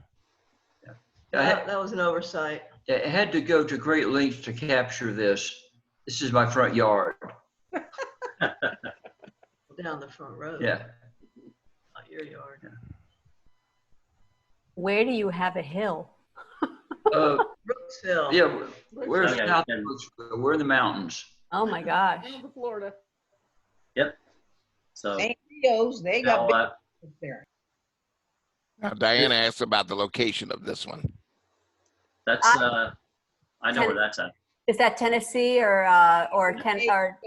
That's Kate's Cove. Yes, I've been No. there. I knew it. I knew that shot, but my Now, shot didn't look like This, that. this has a nice autumn afternoon look to it. So I just took this and just did a little enhancement to enhance that autumn afternoon feel. If anybody here was in my potluck photo dinner last week, I was showing LUTs, and that's what we did with this one, was just added a couple lookup table layers, just two of them, and watch what happens to basically the trees and especially the sky to enhance that autumn afternoon look. Wow. Did you use those out of Nice, Photoshop? Jim, did you use those out of Yes, Photoshop in or out of Photoshop it was Lightroom? two LUTs. It was the warm fall look and the crisp warm look. Those were the two Okay. LUTs that were used down around 15 to 20% each, and stacked Great, thank on you. that. But basically, like I say, the things are nice and warm, looking, but then you've got this cool sky over here. And I just use those LUTs, basically it punched up the leaves and the foliage a little bit and the sky, but left the mountains and the road, pretty much like they were, just so you could see, the difference, what kind of enhancement could be done with this. Nice, Jim. Thanks for that. And that's, I believe, Hyatt Lane in Kate's Yeah, Cove, Smoky That's Hyatt. Mountains. Yeah, that's Hyatt. Something like that too. I didn't stand up. Interesting kind of sci-fi look to this one. Thank you. That's actually the pole used for the high tension power lines they're erecting along Northern Del Mabry Highway. And that's pretty much the way the inside of the thing looks. The light, depending on whether you're half empty or half full, is either a light at the end of the tunnel or a train coming the other way. So what is it again? I'm sorry, I missed it, Jim. It was called the COVID-19 tunnel. Right. Yeah, It's a pipe. The It's interior a of a pipe, light pole. basically. Yeah. They erect high tension power lines on them. They're the part that go into the ground. Wow. And so you were on the ground? Well, they're putting up new ones not too far from here, Uh-huh. and these were just lying on the ground. So I walked over and And the sun just happened to be there? Or you added? actually, that's why it's altered reality. I moved the sun. Ah, okay. All right. Thank you. The truth of the matter is he was buried underground and looking up. Now, Jim McWilliams, at the end of this, there should be a handsome guy crouched down with the gun pointed back toward us, and his name would be Bond, James Bond. Yeah. Like a silhouette. Yes. Yes. Rifling isn't, if you're rifling, Yeah. it's an issue. Yeah. It's known as straight rifling. Oh, shotgun. But that is actually what the inside of the pipe looks like. Yeah. Cool. It's very rough. Nice, nice imagination, Jim. Yes, I've always been playing. He has a good imagination. Jim, on this particular shot? Yes. Now, McWilliams, I'm addressing on this one. Your payoff is the light in the upper left-hand corner. Is that correct? Yes, sir. That's your payoff. Yeah. All right. If that's going to be your payoff, then you can't have competition with your payoff. Do you see the competition? I'm not sure I follow. The lights on this. Okay. Sidewalk. Now, that's one of them. But And then the stick. This area over here, You want me to? was that light over there. I see.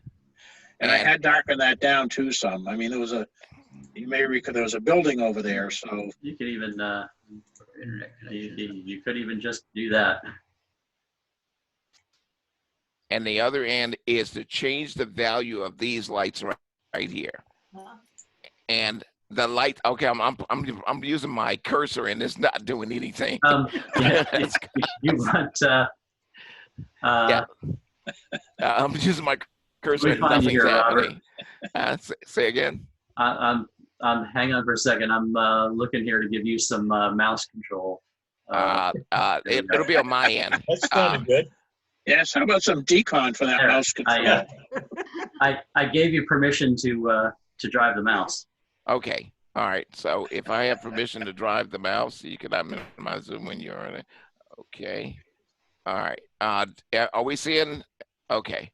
All right. These values right here. Yeah. Those values right there can come down, and it is truly simply a matter of. Oh, wait a minute. I can't do that. What just happened? It was what you clicked on. Hang on. All right. Here, we've got dueling mice. Hold still for a second. There. Dueling mice. Hold still, this won't hurt a bit. All right. So the thing is, if I was to put a radio around here and then select that color, I can then use the range mask to just devalue or desaturate these colors, to bring them down to so that these values don't stop me from getting to where you want me to go. But whenever they're the same value, here's what's happening. It's so far in the corner that you have this item. It takes me a while to get there. So I have to travel all the way around. Can you see my cursor? Yes. Okay, I have to travel all the way around. So, well, this is the first place I stop. Then I get all the way around and I go, oh, over in the corner. By that time, it's too late. Take me around the corner first, get me to my item, and then bring me back to these other areas to observe. Okay. Robert, would you take the reflections down as well? Oh, absolutely, yes. It's just the orange values. Yeah. And this pole over here, that would come out. Well, that's a ship. Yeah. Get rid of the mast. Yeah, it would come It's out. still a pole, yeah. Because you're leading me, and one of the things you're doing, Jim, and in this particular photograph, which is not normal for us, is not normal for people, is that you're giving me a long time to get there, and that's okay. But if I'm going to take that journey to get there, I want to make sure that there's a payoff, that I don't, in the fact that I'm making this journey, I don't stop and miss the payoff. Right. Yeah, that ship mast stops my eye every time. Yes, and you have this orange over here that's actually helping me get there, but all of this area is slowing me down. All right, that's all. That's my. I agree with you, Robert. Oh, is that Brian? Yes. Brian? I'm back. I got my glass of wine. Brian, I will tell you this. My phone number is 813. Give me a call, all right? Okay. All right. I'm saying I love you, Brian. Here's Would my. you like to be alone? Here's my thoughts on this one. You're going here, you get taken to this part here, but then you've got this conflicting area up here, which is really a pretty simple change. Awesome. How do you feel about the difference between having that bright spot up there and just getting rid of it, and now just having this nice, beautiful curved path to here without the visual I like competition that better. up there?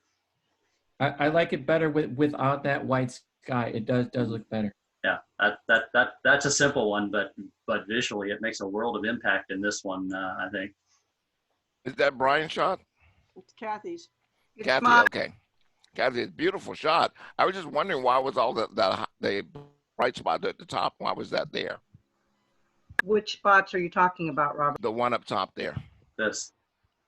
That one. Well, it was a much larger image, and if I would have cropped it down even more, I just felt like it compressed in. I think that's a 16:9. I would have had to lose even more. Oh man, but this is so much more impact. No, you're right, and there was a lot more sky. I probably should have cropped it to that. I just felt like there wasn't enough road. I did do that, but I didn't. I felt like there maybe wasn't enough in the foreground, but it does look better without that. You're Oh, right. there's so much in the foreground because we're following the light. Yeah, we're following that light, and now that light is not only taking us around, but as it gets brighter at the end, that's what light does. You know, the further the distance, it gets brighter. And so now I'm following that road just to get to that light. And I'm really curious as to what's on the other side. And you know, I almost did that, Robert, but I'm going to be honest. It was late at night, and stupid me thought the deadline was Tuesday night, not Wednesday night. So I literally turned this in right at the stroke of midnight. At least your photos made it there. Mine got Yeah, mine made it there a day early in a panic that I thought half asleep. Oh my gosh, it's almost midnight. I've got to get these in. And I had a whole nother day. But thank you, Robert. Well taken. And yes, that looks much better.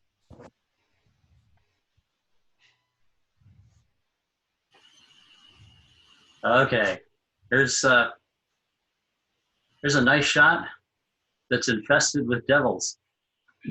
Yeah, what I thought maybe we didn't need the sky. Maybe just the land, more of the land and less of the sky is kind of what my thought was. I'll show you what's going on in this. Look at this, and this, and this. What is this? This is weird cloning, hard-edged clone stamps of power line poles happening on the horizon. Here's another one here, and one here. You guys see that? And there. Yeah, that is strange. And there. That's what I'm saying about the details. Hmm. Yeah, that's a hard edge sky or something. It's a hard edged cloning stamp with some power line artifacts showing in it. Hmm. And this is kind of an easy fix. You see the chromatic aberration right here, this purple fringe. You know, for anybody that doesn't know it, the lens corrections panel right here has an eyedropper.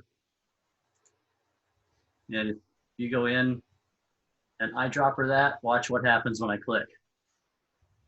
Bye-bye fringe. See how it desaturated that magenta color now when I did that? And you need to do it on the tops of the mountains on the green too. There it is. Yes, it's got green fringe down here. You have to zoom in closer to get the green fringing right there. Hey, Jim. Yeah. When you do that, will it only affect the fringe or will it affect the color in the picture itself that you're clicking on? It's smart enough to hunt for the fringe along a contrasty edge. Yeah. It won't affect color, elsewhere in the image. It only wants to look for that color on a hard contrasty edge to take care of it. Okay, thank you.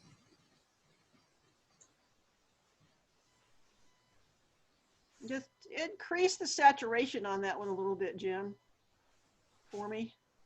Yeah. Yeah, that's nice. That's You know, better. Yeah. So my idea on this was if we just cropped in like just the middle part of the photo, and we just saw the river and the side walls and no sky at all, it would be a completely different photo. But I think it would be more towards like the beyond. Maybe not. You know, no, Brian, I love the fact that you saw that your idea when taken through to the end, that it was ineffective, and that you should leave it to the professionals in order to do this thing. That was good. Maybe not. Yeah, I think the sky makes it look better now. Yeah, Well, that's what you've got to try these things. That's the whole point of it. Don't hesitate to make suggestions because I say that's how we learn. We check it out and we see. And you know, Lynn, as you probably know, that area out there is so saturated by itself. To put any more in there, it was a little. Actually, I took saturation out of it. It just, in its natural form, was just almost overly bright Well, in that color. I will give you something here, Chris. If you're going to desaturate something, then you're going to need to do a little bit more dodging and burning. Okay. In order to give it more dimension, because the colors themselves, as desaturated, when they become desaturated, it becomes more less dimensional. Yeah. So. Okay. Yeah, vibrance helps. Yeah. How's that look? Yeah, that's better. Yeah. Yeah. And so. Yeah, it was really, really flat. And so what it's doing is it's taking the color portion and boosting that, and in the dark areas is leaving that alone, which is then creating the contrast that's needed, which is the dimension I was talking about. Yeah. Okay. Dial back on the vibrance on the sky though here. Say again, Nancy? The sky, you might dial that saturation back. Okay, now leave that just like it is. And Jim, and the way you're going to do that is you're going to run a gradient or a brush. Yeah, just run that. And just run the brush. You can do it this way too. Yeah, you can, and then you'll just desaturate that just a tiny bit. Yeah. There you go. And you're right, you can do it with the just use blue. the part. However, that does affect the blue in the water. Mm-hmm. Yeah, but it should match because it's a reflection of the sky. Yeah, that's okay. It's holding everybody up right now. Just go ahead. And what's weird is out there when the sky turns pink with the reflection of the rocks against the bottom of the clouds. Yeah. Yeah. Don't do that. So there you go. End all be all. Is that Robert? No, that's not me. That's not you. To me, that image looks like it's very out of focus. It is. I screwed around with the dehaze and I kept playing with it and I screwed it all up. Yeah. Wait a minute. The That is not me. soft, and you can, and there's kind of an artifact of brush stroke, or something going on here and whatnot. And I just kind of played with the whole thing and screwed it all up. I see that. Yeah. Doesn't the presence of that figure stop the into the distance part of it? Say that again. Well, to me, the assignment is into the distance, and you can't even see into the distance because you get stopped by the human. Well, I see the implied continuation of the trail curves here and then curves back over here, and I took it as, okay, this person is going into the distance, which is, I follow the curve of the path here. If there is an S curve in the path there, and you can tell that that's there. So I didn't have a problem with that. But the overall softness, and if it were fixed and cleaned up, with the softness, with that issue there, then I think the other thing I would suggest to the artist on this one is take out these that stick into this path Okay. and interrupt the flow the path here. Also, over to the right, Jim, there's like a white spot in the trees that just pulls my eye. This is all really soft. Yeah, I just saw it now. Yeah. Yeah. Yep, there you go. I will tell you guys that I can see how you would mistake this for me. The muscles in the arm are quite like mine. The legs are pretty much like mine. And the hair is like mine. But I would never be seen in the woods by myself with a white tripod. Yeah. That is so not true, Mr. Roster. That is you. So what? That is you. No, that is not me. Oh, yeah.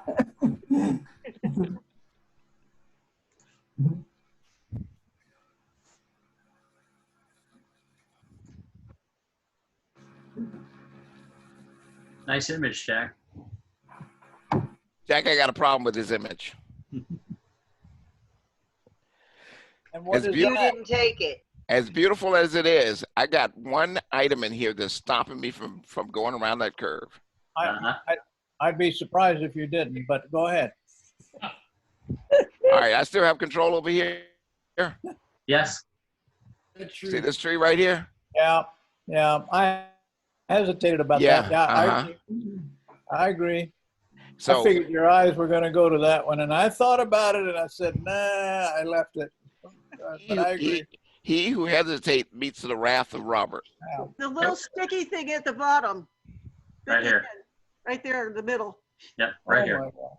Oh my goodness. Okay. So just letting you know now. Okay. There you go. Watch those borders.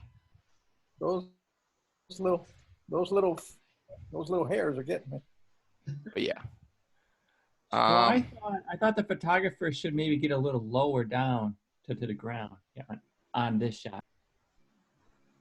Now, Brian, I respect your perspective, and I'm not disagreeing with you. I have too many tones that are very similar, and I think this image should use a lot more contrast between the tones. Yeah, for sure. Explain that, Robert, please. More contrast between the tones. You're getting me to the top of this. Is it a mesa? Yeah. Okay, the top of the mesa, that tone that's there and the tone that's below it is the same tone, and the value of the street that's leading into it is also the same tone. So all three of those tones are together, which makes the image flat. So the greenery between it is the same tone as well, even though it may be a different color. Okay. Well, I'll have So to study. the study green up. value needs to go down. And take, the luminous, take, and some of the yellow. All right, you take that down, that's, and you're gonna boost, yes. Now, on the overall image, take the overall value down. And then the mountain will then stand out. That would be the exposure. Okay, all right. Yeah. Okay, now the mountain stands out.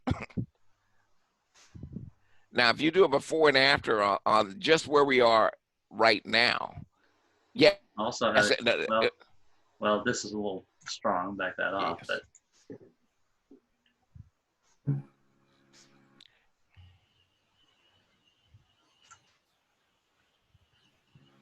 little better? Yeah, now give me a before and after of this, and you'll see just how flat it was.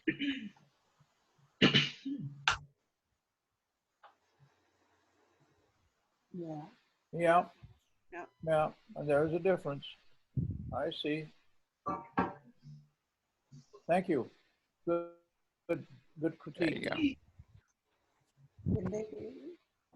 Yeah, we're unmuted. Guys, we're running it. It's 9:06, but since we don't have to go home, we're going to keep on going. Anybody's welcome to leave the room when they're ready, but we're gonna roll with this for anybody that wants to keep going. At some point, I have to go home. On edge. Hey, Joe Pembo. You're Yep. muted. Yeah. Are you there, Joe? Yeah.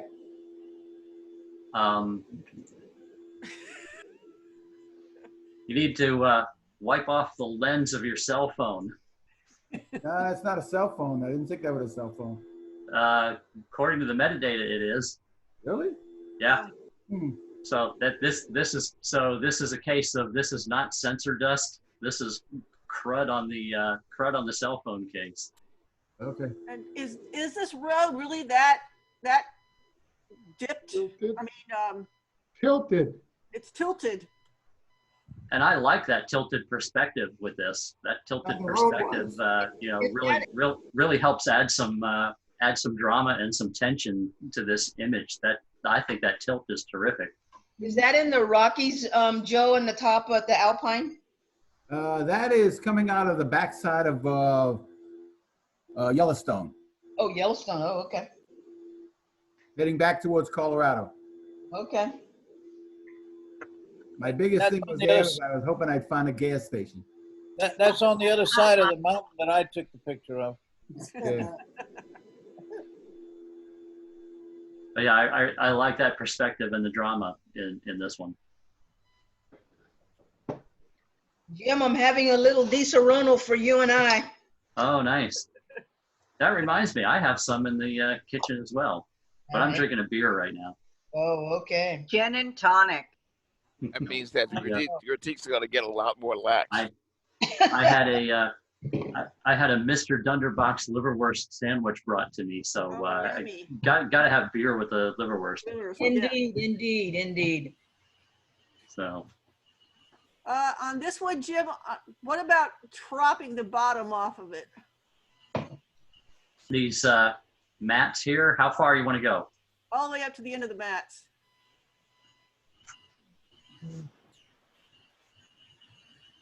Yeah. Nicer. Yep. In taking a picture, would it be more impactful if the person taking a picture got a lower position? I couldn't. This is looking through a window at in Ybor City at a theater. Oh. So no way to do that. But I like the mats cutting off. Didn't know where to cut this off to, like I didn't know whether to stop at the posts here and at the curtain, but that would decrease the amount of into the distance. So I don't know. Yeah, this works. Yep, this works. What f-stop was she on, Jim? F11. Okay. Should On a be tri- more on a in focus at the end. What's that? I said the end is kind of out of focus. Well, it's 30 seconds. This is one of those 1,000 megapixel. It's only 1,000 by 537, so that's why it looks so pixelated out there, and you can't really tell. This is one of those. What did I shoot that with, Jim? I mean, I shot that like last year sometime. Well, it was done with a tripod. Obviously, it was 30 No, seconds. I at know that. F11 Yeah, but I mean, ISO 100. Does it say the camera? Did I shoot that with my Canon? Well, it's an EF lens, so I'm sure it's a Canon. Yeah, it's a and I Canon. Okay. yeah, it's a. So what caused the pixelation, please? Yeah, was the Small size. It was the 5D Mark III. Oh, okay. And what caused the pixelation, Lynn? The fact that we received 1,000 pixel by 537 pixel image. What does that mean? That means it's very tiny. It's a low resolution image. Oh. That, Okay. Yeah. See the here. Let me. So it's how it was saved.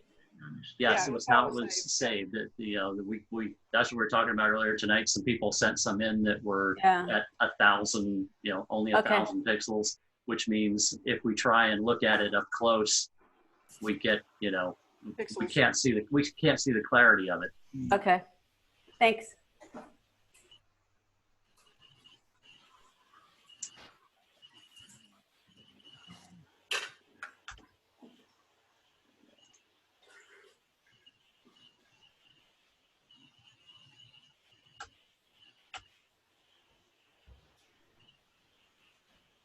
Okay.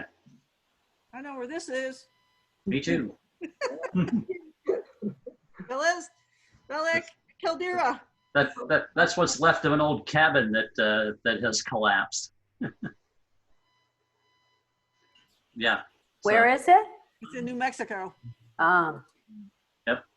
in the Caldera. It's This in is the- a we're in the- this is a stream that runs through the valley here off into the distance. There's a little stream down in there. We're inside the volcano. Yep. It's a super volcano. It's inside the crater of a super volcano.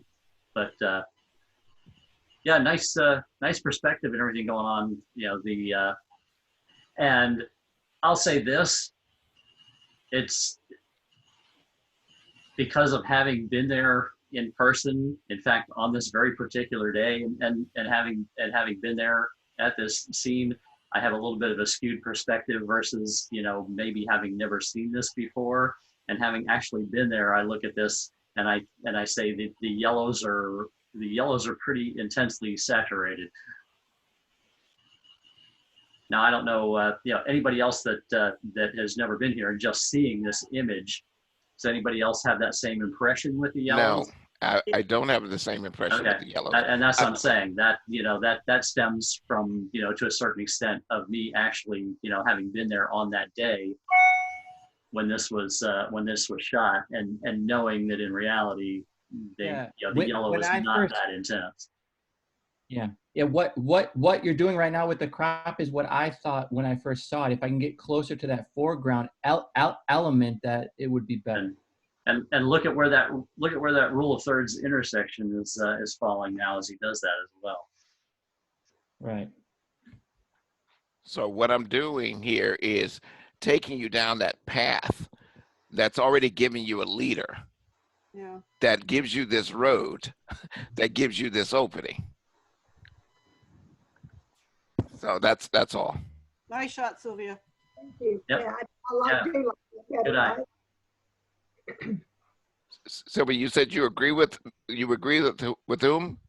I said I do think the crop is better. I do like that better. Yeah. I think I was focusing on getting the wide look and it narrowing in to the distance, but I think it was too much. I agree that the crop looks much better this way.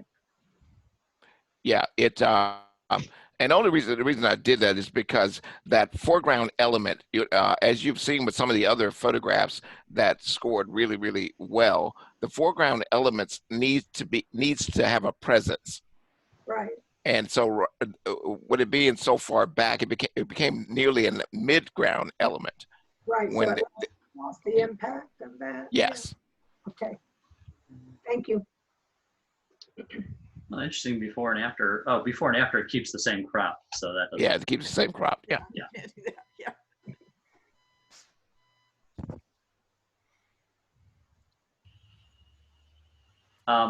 Same thing with this one is like what we had before. Very easy to just take this white spot out up here, and then that would keep me down in here. Yeah. Can you take the highlights down to get? I don't know if there's or the whites down. I guess those rocks are really at the back of the stream are really overexposed. I shot this and I had a problem with those rocks too, because it's such a difference in between the rocks in the front and the rocks in the back. Mm-hmm. Was this back up in that Acades Code area? No, this was. No, this is actually this is the private swimming hole at the house that we rented in New Mexico last year. Wow. This is actually part of the property of the house. This is their property, and this is the private swimming hole at the house. When are we doing this trip again?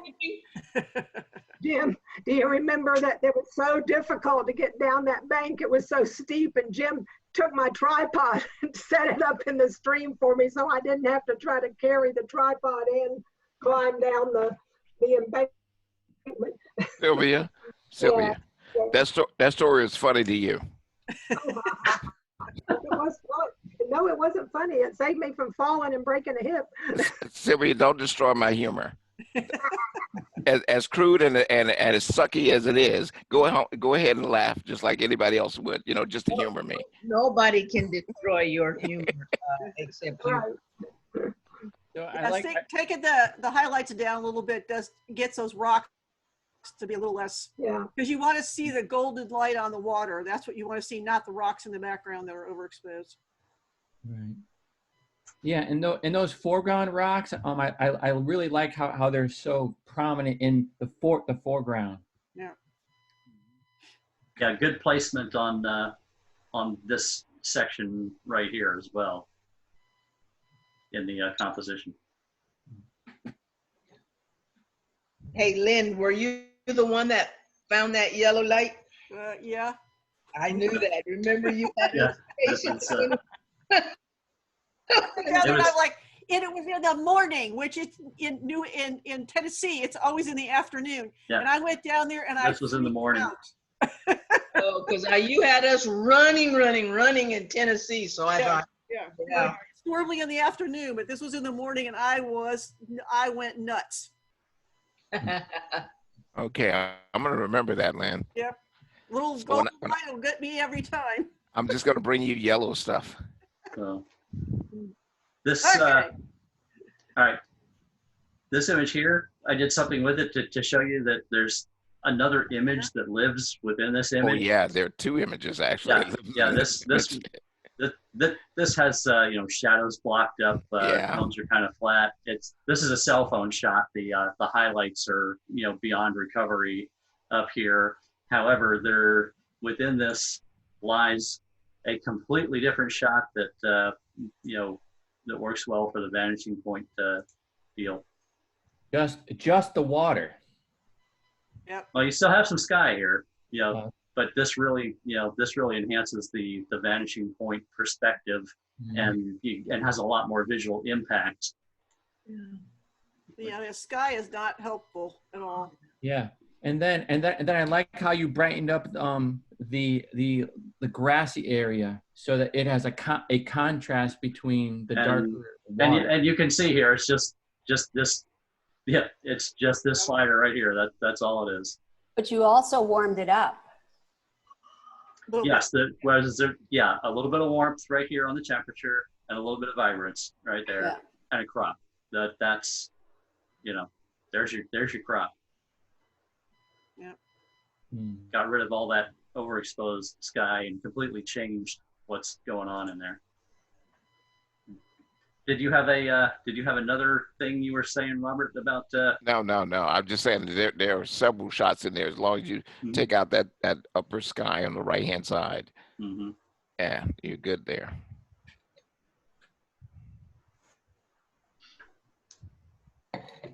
Next. Let's add some contrast to this one. You know, when I looked at that, to me, that was a black and white photo right off the bat in my mind. Yeah. There's the black and white. Yeah, but more dramatic. You know, more contrast. No matter what you do, flat. More like this. Yeah. Yeah, and the highlights off the flower. The flowers are too bright, but I saw there. You go. I just saw that as a black. That's kind of what you're envisioning, Leslie. Yeah. Okay. I mean, also, could you take the left side in a little bit?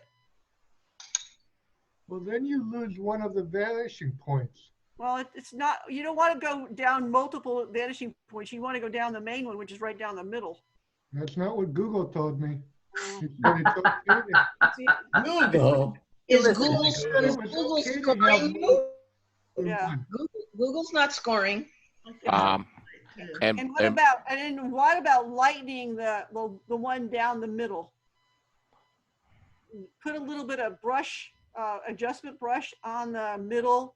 In this area? Yeah, just a little bit to brighten up those monuments. And Brian, what I would need you to know, anytime you research Google, go back and research Snope. What is it? Snopes? Yeah, Snoops, yeah. Snoops, that's what it is. Yeah. Just to find out if what they're saying on Google is correct. Yeah, that's better. Then you have to check Snopes to see who checks the checkers. Right, there you go. So I have a question about this, but in order to ask it, I need to share my screen. Is that okay? Yeah, go ahead. I didn't hear that from Jim. Can you speak up a little, Brian? I'm having a hard time hearing you. Oh, I said I have a question about this, but in order to ask it, I need to share my screen. Is that okay? Sure. Hang on. I'm sharing. Okay, so can you see this now? Yeah. Yeah. Can you see all the little caterpillar things in there? Yeah. Now, those are the things that you told me are an artifact of being a Fuji with Lightroom. That's a Lightroom artifact. Typically, that's a Lightroom artifact. They refer to them as wormy artifacts that Lightroom puts into an X-Trans file. Yeah, okay. I just wanted to confirm that those were what you were talking about, because you've told me about them. Yes, that's a great example of the so-called wormy artifacts that Lightroom puts in there. The Capture One does not do that, and right, also there's a $29 plugin that I use. Right, I know, but I know all of that, and that's why I'm trying to ask this question. So you're just confirming that that's an example of the so-called wormy artifact. No, I have actually a question. If you would let me ask it, please. Oh boy! The way I got to it, the way that I got rid of it, is to run this through Topaz AI denoise, and now you see they're gone. Mm-hmm. Okay, so what my question is, is it, since that worked after the fact, since I did all of this stuff, since I had done a lot of work before I noticed the worms, and then I didn't want to have to redo all that work, so I ran it through the denoise, and that got rid of it. So my question is that an acceptable alternative to using that plugin that you told me about? I got a question before you answer that, Jim. How much did the Topaz cost you, Brian? I don't know, but I already own it, so. I'm just saying, how much did it cost you? I can't remember. I bought it a long time ago. All right, it'll be about $29, $30, so it's the same.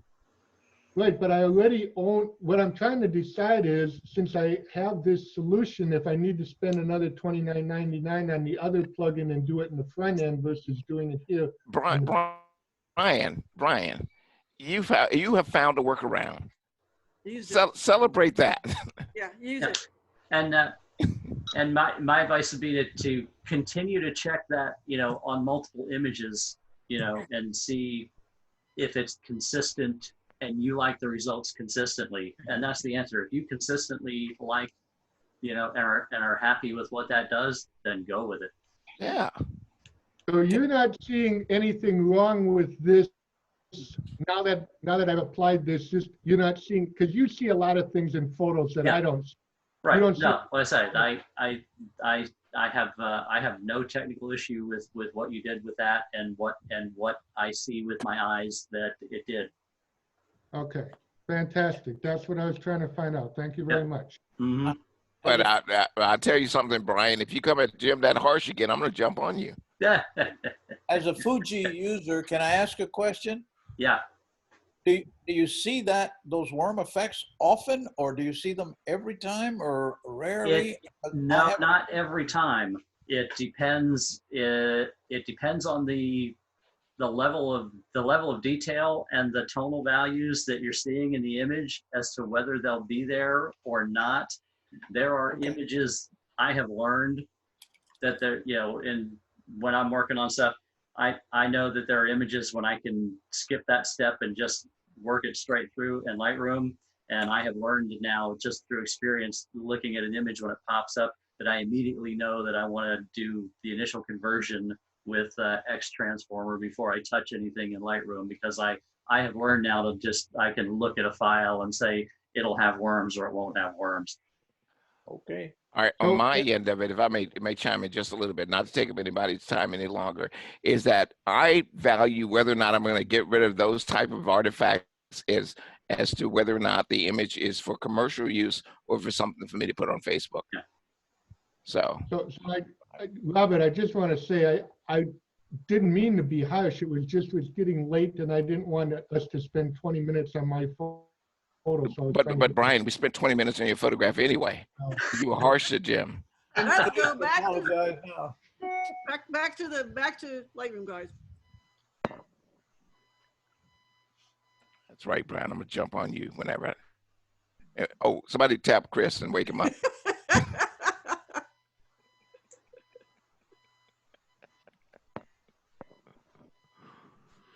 All right, we're back, right? Yeah, we got. Yeah, we're back. Okay. Yeah, we got it. All right, moving on here. Okay, this image right here, there's a real obvious hotspot versus darkening vignette effect going here. It's pretty heavy-handed. It's pretty obvious that you see, the demarcation between the darkened area and the brightened area in this circle right here. That's pretty obvious when first looking at this image right here. The other thing, I don't know what this is all about, but there is some weird stuff going on up here in these flags and in the sky. I don't even want to guess at what in the world that's all about up there. Karen, where is this? Dublin. Okay. Yeah, it's obviously where they like Guinness and Guinness and Guinness. Yes. It's when you go for a beer. Yeah.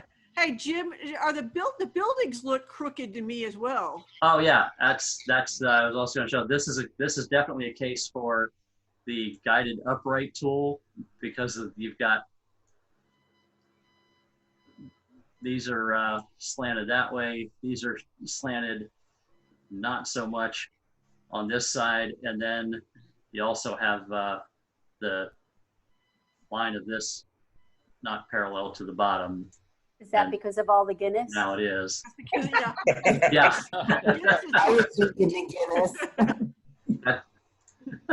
That's the Guinness. That's the Guinness filter.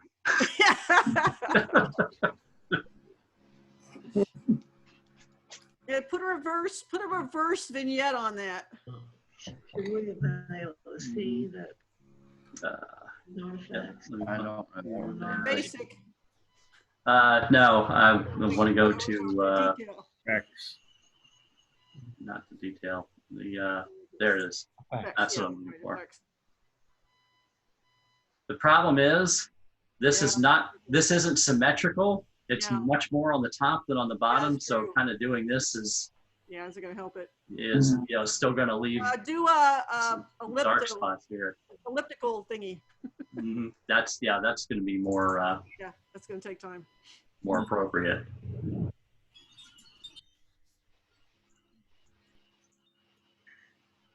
Yeah, it'd be something like What's an elliptical thingy? They call it, it's in Lightroom, it's right here. It's radial. Yeah, no, it's I knew called the a radial tube. filter. Yeah, but how does that work with a vignette? Oh, I see what you're doing. Never mind, I got it. Sorry, Robert. I didn't mean to embarrass you. No, you're not embarrassing me because I don't even know you right now. Boy, you Yeah, didn't say that the other night. Ooh, Said I wait a was minute. damn good. Wait a minute. Okay, Doris, you have now been dumped. I got a new one. Robert. So anyway, all right, there we go. Well, we're keeping it clean for our guests.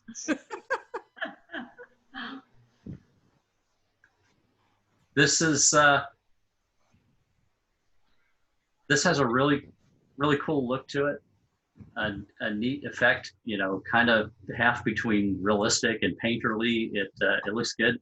This is one, Lynn. Did you have any option for moving your focal point to do any focus stacking? to get these no, closer, get I these didn't closer even- trees. This is so sharp and in focus back Yeah. here and up to about here in the trees, Yeah. and then these Well, I trees was are trying far. so hard to get the flowers in focus at the end, which were quite a ways away, and I was having to deal with people walking by constantly, so it was not easy. Yeah, there you go. Because this is at Keukenhof in the Netherlands, and on a very busy day. Yeah. My only problem with this image, and I do mean my only problem, if I may, let's see if I can still have control of this. Oh, well, I don't have Here, control of it hang on. anymore. Hang on, I'll get. All right, there you go. Okay, I got it again. Okay, Yeah. great.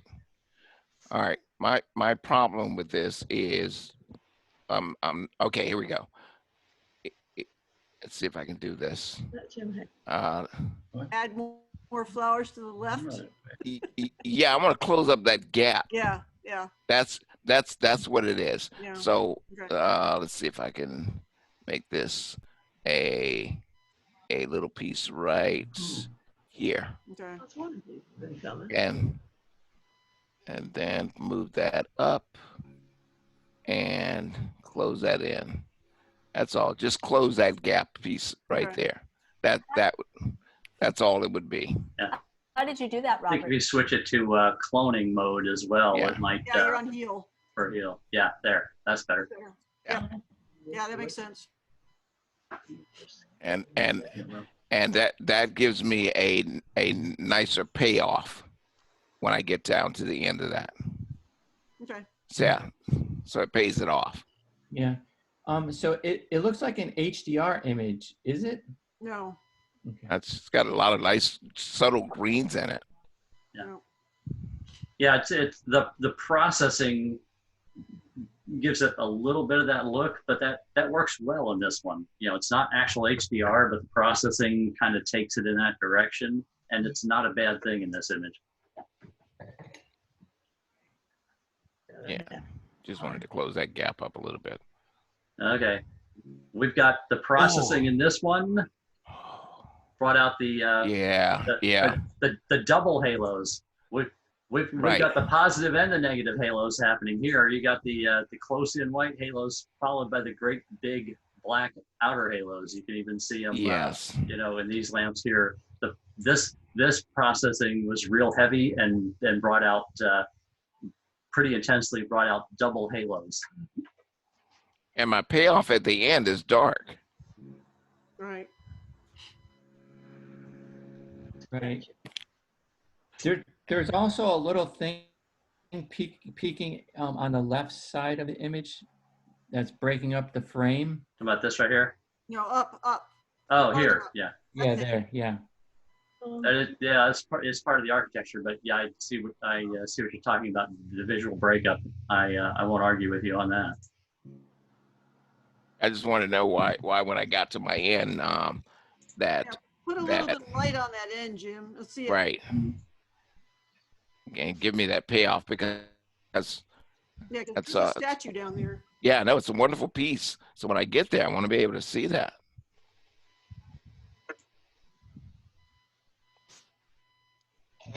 Where was this taken? This is beautiful. Ringling. Where? Looks like a It's a ringling. ringling. Oh, nice. Yeah. And then give me a little bit of contrast On the whole image. on the whole image. Yeah.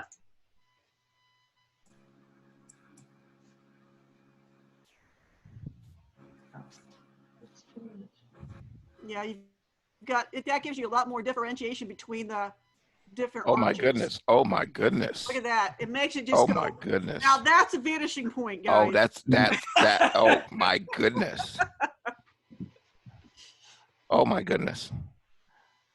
Oh, if you fix up those artifacts, I will attempt to buy this from you. I ain't got no money right now. Covert 19, and I say covert, because it's a conspiracy. Against the photographers? Yeah, of course. Yeah. But just the portrait photographers, the landscapers are fine, right? Yeah, the landscapers are great. Now, this image is, Lynn, that suggestion that you just made is is a huge difference. Mm-hmm. Yep. That's what put it over the top.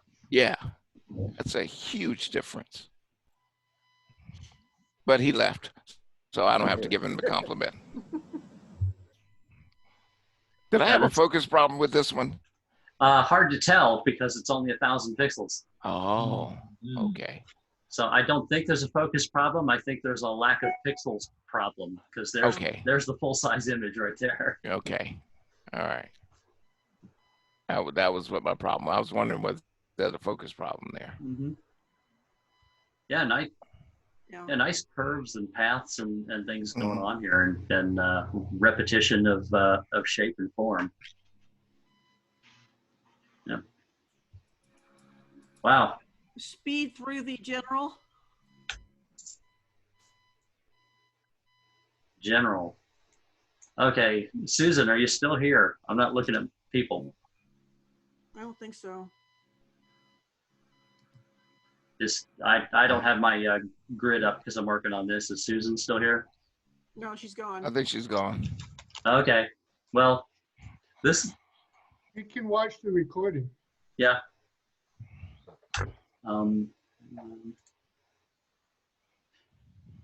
This is a very interesting image and pattern and composition. The nitpicky issue I had with it is I'm looking at this and I see it's jalousie windows. This is 3 panes of a set of jalousie windows. Yeah. So I don't get where macro comes in. It's a great abstract. Oh, it's a great abstract. I was trying to figure it out myself. But it's by no means macro. Yeah. But it's a fantastic abstract. Yeah, I love the abstract Now, the portion next of this. one is awesome. Yeah, the next one is also not macro, but it's another cool abstract. Yeah. So I'm just I don't get the word macro in that, but yeah. This was you, Fong? Yes, Yeah, this macro. yeah. It's a double exposure, and yeah, very artistic. You did a very nice job doing the double exposure on this. I like the way you put it together. I like what you did. I'll show you a suggestion I have if you want to fix this up some more. Is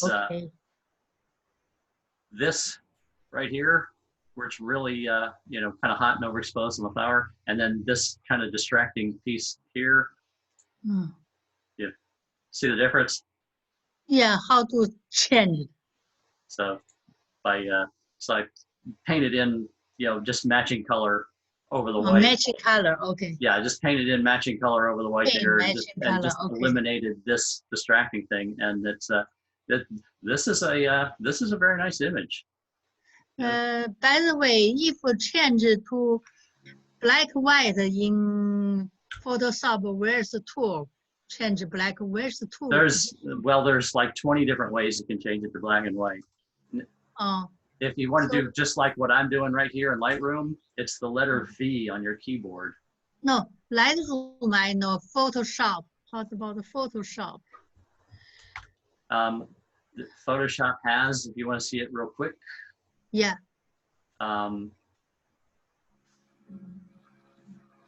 Bathroom. Right here. You see this right here? It says black and white. Oh, okay. Okay, got it. And then you can, tweak the different, color ranges within it. See that? Yes. What does it mean by a double exposure? It's the same image overlaid upon itself and and moved over off center. You can see the duplication of the image here. Let me turn this on. You can see that this lily pad here is the same lily pad here. See the water pattern on it. This is the same. This is the same flower. These are the same. It's 2 images. It's the same composition within one. It's a composite of 2 offset images of the same scene. Hey, Robert, can you show me how to do that at one point? I like that. Fong, did you do this in camera or did you do it in Photoshop? In camera display. Yeah, Yeah. Nikon, you can exposure. do multiple exposures in camera. Yeah, you can choose 229. I select 2. Yeah. Yep. And yeah, you can, a lot of the modern cameras you can even program them to how many exposures you want to make, and you're not limited to 2. There's Yeah, you can do up to a lot 10 of cameras in will let you go up to like 9 or 10 Yeah. if you want to in the multiple exposure setting. The Nikons will do 10.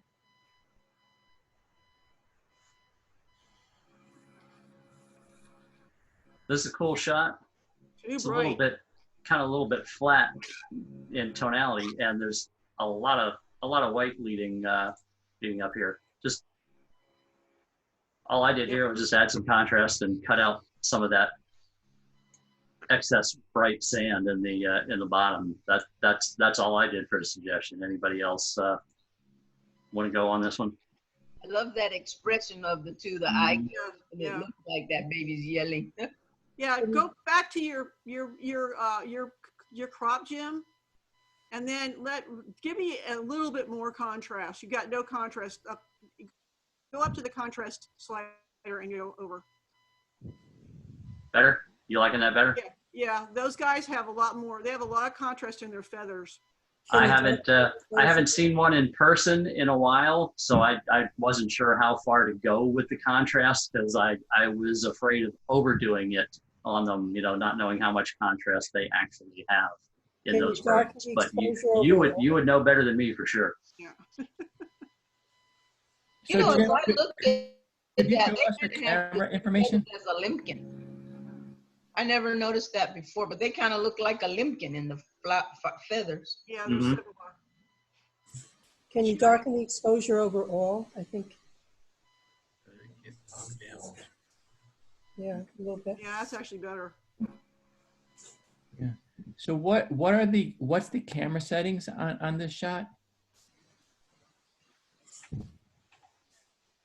There you go. You can't. Oh, here we are.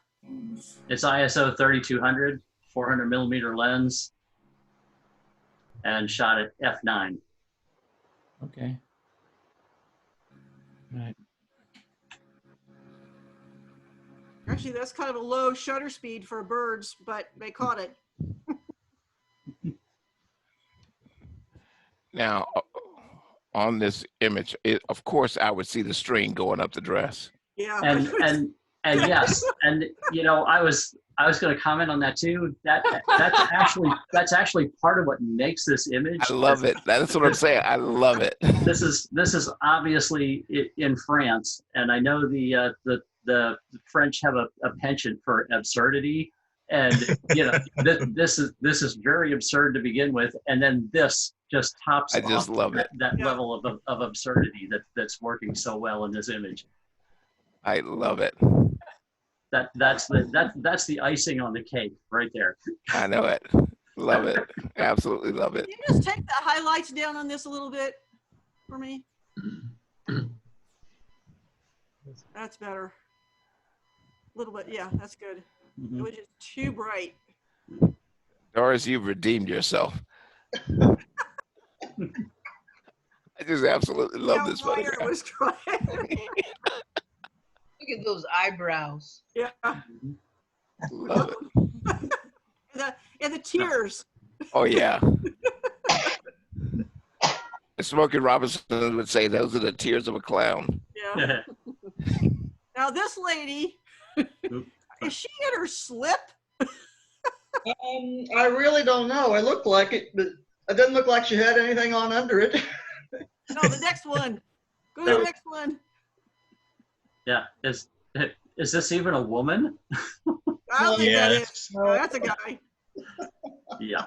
But this one is like, why does she have on her slip? It was really hot out that day. Yeah, I guess. Very chic. And that's what's Very interesting, Look at those coats and sweaters. the title says when it's hot in Paris, and this guy's in long sleeves, has a sweater, long sleeves, jacket, and there's this person wearing it. All these people are wearing, cool weather clothes. Well, it was October when I was there, and it was just really hot the entire trip. Mm-hmm. So it looked like lingerie to me. So. Yeah. boudoir shot. I don't know, maybe she's, propositioning him or something. Who knows? Could be, I don't know. Could be drugs involved. She was obviously hotter than everyone else. Yeah. And that, on that note, Jim, I I would would say mention that I would say that she's red hot. Okay, that was bad. I know. That was your best one tonight. Yeah. Oh, Leslie, that's sad. Just saying. That tag on her purse looks like a tour Yeah. tag. Yeah, I know. It's like, Well, they were reading a map at one point, so. You guys Back at her like place. all? You guys like all this sky? No, you don't. No, Where no, did not it at all. go, more. Yeah. There you go. I think Kathy had a leftover vanishing point photo she wanted to show us, right? But the vanishing point's not up there. I would take out some more, I think. Even more? I think so. There. Okay. Yeah, right there. Nice. Yeah, I like that. And then put a gradient on there too. So we'll go Go back to the that. where, and then go back to the crop and then put a little bit of a gradient on the top, just to bring out the contrast in those mountains. So this is the second time tonight we chopped the top off of one of Kathy's photos. Yep. Like you're chopping off her heads. That what you want, Lynn? We already were made into Yeah. 16 by 9. Yeah. Yeah, much better. I love layered mountains. That's one of those things that my eye is always pulled to. Oh, much better. Moving on down the road. This Thanks, guy's everyone. face looks weird. Is it? I don't know if it's the transmission or what. Jim, on your end, what is it? Is it look weird? And I No, looks just it's, the way- hang on, let me. I think there's a tool turned on here. There. Now this is made to look like a painting. Oh, okay. Yeah, that's the altered reality. It's Oh, the okay. it's the paint. It's the painterly effect that that on your end is at this resolution Okay. probably isn't coming through so much as the painting effect. All right, now, Bill, if I may, please, the work that what got me on this image was the actual eye. The camera left eye works well. The camera right eye closest is not working. Somehow that needs to be fixed up a little bit on that. Recognized issues with the eyes, but they drink a lot. Oh, I got it. The scary thing for me is when he zoomed in, I saw that, but I couldn't see it when it was full screen during the presentation. Yeah, I saw it immediately because the left eye is so there, and I noticed there was a difference between that and the camera right eye. Mm-hmm. So that threw me off the entire beauty of this altered process. It's almost like this eye is more open and this eye is droopy. And, yes. Yeah. So.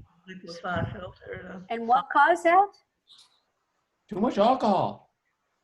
I have no idea, but I would be opposed to taking the left eye and putting it over the right eye.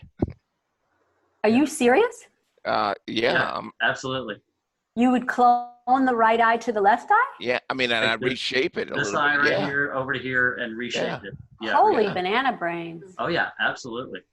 Of course. Oh, don't think I haven't moved a few eyeballs in my day. He moves heads. Yes. And sons. And sons, yeah. Mm-hmm. And it's totally you could do it because it's all altered reality. Yeah. Mm-hmm. This is a nice shot. There's some weird brushstroke artifacts throughout this, though. Kind of be cautious of that, especially like right here. See this where the blur cuts right into the feathers, and the feathers just go from sharp to blur, and then you can see the edge of the brush along the feathers here and around the feathers here. There's if you look at it, there's a lot of weird, obvious brushwork, that shows up. Yeah. That It's a shows great up. capture It of shows up in the behavior. image. Well, a lot of times I find that when you have students who get in a hurry to post stuff, that's what they do. They don't take care of the details. So that's what they do when they're students. But when And they they also become, don't think you'll be able to see it. and yeah, that's the other thing. So when I tell them to take their time and to make sure that they do it correctly, Diane, then did I say that out loud? Yes, I you know this is not, did. I Yes, didn't. I you know this is did. not. I know this is not your shot. I'm saying, but I'm pointing out that these are This the things wasn't that mine, though. I know. I say I know that this is not your Okay. shot, but But I I'm have been pointing out. known to do that. Yes, yes, is I that have you take your time and make sure that your mask is done well. Oh, And you don't, yes. I you love don't get those this. masks. Yeah, see Yeah. right here. Yeah, it was a quickie job with the brush. You can see here. I'm going to have to get a new hairdresser to cover up the grays as a result of the masking. Yeah. Actually, Jim, I want to say, I purposely made that like a fuzzy like that though. When I Yeah, did but the mask. but here's one thing about it though. In that particular part right there, you didn't purposely do that. Yeah, this part I did. This part I Yeah. think I missed that, but Right. And so you see where it comes right here on this side over here as well. You see these points? Yeah, these are the things that we're talking about. Okay. Yeah, that's the thing I'm pointing out. Okay. Now, I have developed a final editing step on my photos that's called, okay, what will Jim see that I haven't seen so far? Eagle eye. Yeah. Now I'll tell you the impact of this is gorgeous, Luann. It is, but when you get to the finer, but that's the problem, Luann, is that when you have such impact, then yes, we're going to examine every other part of it. And yeah, that's what I said at the outset of the critique tonight was, the devils are in the details. Yeah. There's a lot of images presented tonight with great impact, great stories that just but didn't have the follow through on the details. Correct. Hey, Jim, crop up from the bottom for me. Just, I'm curious. Up, up, up, up, up, up, up, up, up, up. Oh, you want to go way up? Yeah, right there. That's too much. That was too much. Yeah. Go down, down. Yeah. That's a little better. I know what she's trying to do. She's trying to get rid of some of that clutter at the bottom of the nest, which is always a problem when you're doing birds. So, I mean, this is all about the action with the mother, between the mother and the kids. And I like the fact that I can see both eyes on that walnut fire beak. They look like pterodactyls when they're that age. Do said crop it in from the top right. What do you want? I'm sorry. Crop it in from the top right. Also. Hang on, I got to move a zoom tool off of my off the image to get there. Down, down, down. More. Now stop there. Or no, too much. More to the left, and then bring it up from the bottom again. More. Wait, right there. See what that looks like. Better. Yeah, that's better. That balances it more. Then you've got that triangle of eyes. I find cropping some of the most difficult thing to do because I never know. I mean, I know what my subject is, but I never know what the abnormality is. Chopping people's knees off, and it's such a hard thing to do. Well, just to point in, cropping is not a finite thing. I mean, it depends on what you're presenting it to. If you're framing this for let's say to go into a living room or a bathroom or something like that, you crop it one way. If you were presenting it for a submission to an editorial piece, then you would leave a lot of room around it so that the editors are able to crop it. So I mean, it's always it's not a finite deal that the one way is the right way. It all depends on where it's going. Right. Next. Yeah, for instance, just a quick example of what Robert was talking about. Okay, if we're gonna, jump back to here and say, yeah, we want this image and we're gonna frame it on the wall and, we're ready to, hang it up as a piece of art, we wanna do this. However, if you're selling this as a stock photo to be used in advertisements, editorial work, whatever, you definitely want to leave You it like definitely this. want all of that. and then here's where, when it ends up in an advertisement, here's where the logo and the ad copy and the text and All of everything that goes right in up there. here. You're giving them a place to do that. But here, in our world, in competition, what we want to see submitted is, just like it would be if you were ready to put it in a frame and hang it on the wall. We're not really looking at it here from a judging perspective and stuff as though this were being submitted for stock or editorial use. So, moving on. Does anybody remember the Jimi Hendrix song "Purple Haze"? Yeah. Purple haze in it. Yeah. So here's the no purple haze version. Oh. Also with no airplanes in it, and also without the hot pixels. This is long exposure, and the camera is revealing a lot of hot pixels on the sensor. See all these specks right here? Just clean those up. Where's the purple haze coming from? Is that from the long exposure as well? That's my guess is it's long exposure, some other lighting that's some color contamination from some other lighting in the image, but that's there's a light from the house. Yeah. Okay.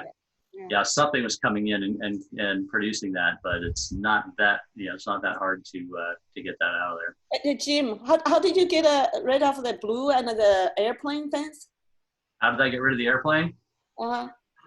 With the spot healing brush in Photoshop. Okay. And there's two airplanes in there, by the way. See the other one? What? There's two. Yeah, they're both gone now, but look, here's one right here, but also see this trail right here? That's another airplane. There you see it. Right there. And now you see it, now you don't. So you just use a healing brush to remove that? I use a spot healing brush. Okay. How about that blue things you just did before the airplane things? You talking about what? The What's your question? Yeah. What's your question? You said the color correction as a blue. Oh,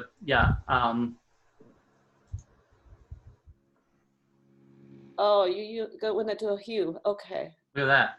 Oh. Yeah.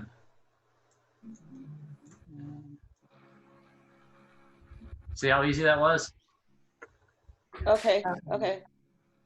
Okay. Thank you. And then add some some contrast and whatnot to that. See there? Yeah. Basically, a little more to it, but that not a hard thing to deal with. Okay, got it.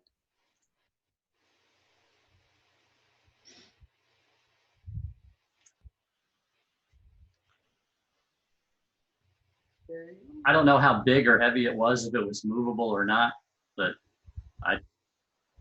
this diagonal stick through the curve back there is kind of visually bothersome. But this is a really cool, interesting shape and form, brought out in this image here. I thought so as well. That was huge. Okay. The main trunk was about 12 inches. You're talking about this one here? Yeah. Yeah. No, I was asking about this one on the ground back here. How hard would that be to have taken that piece? With Photoshop, it's very easy. It's very light. I didn't know how hard it would be to if that was something big and heavy or not back there. Hey, Jim, would this be an example of being framed? Yeah. Not really, because there's no subject that would be the subject within the frame. There is kind of a frame here, but but it's missing the fact that you want the subject in the frame. Okay. Yeah. It's an empty frame. Yeah. Oh, humor. Cute, really cute idea. Very Yeah. humorous. How do you do that? I love that. I got a good laugh out of this. Yeah. That's the board group from last year. That's the what? Board members. So there's Jim in the back with the hat, Robert's up front, Doris and Victoria down right here. There's Brian. Well, steering the ship. That's that was a good idea, Joe. Thanks for doing that. That was cute. Okay. What happened to this? It's like his wing flew off.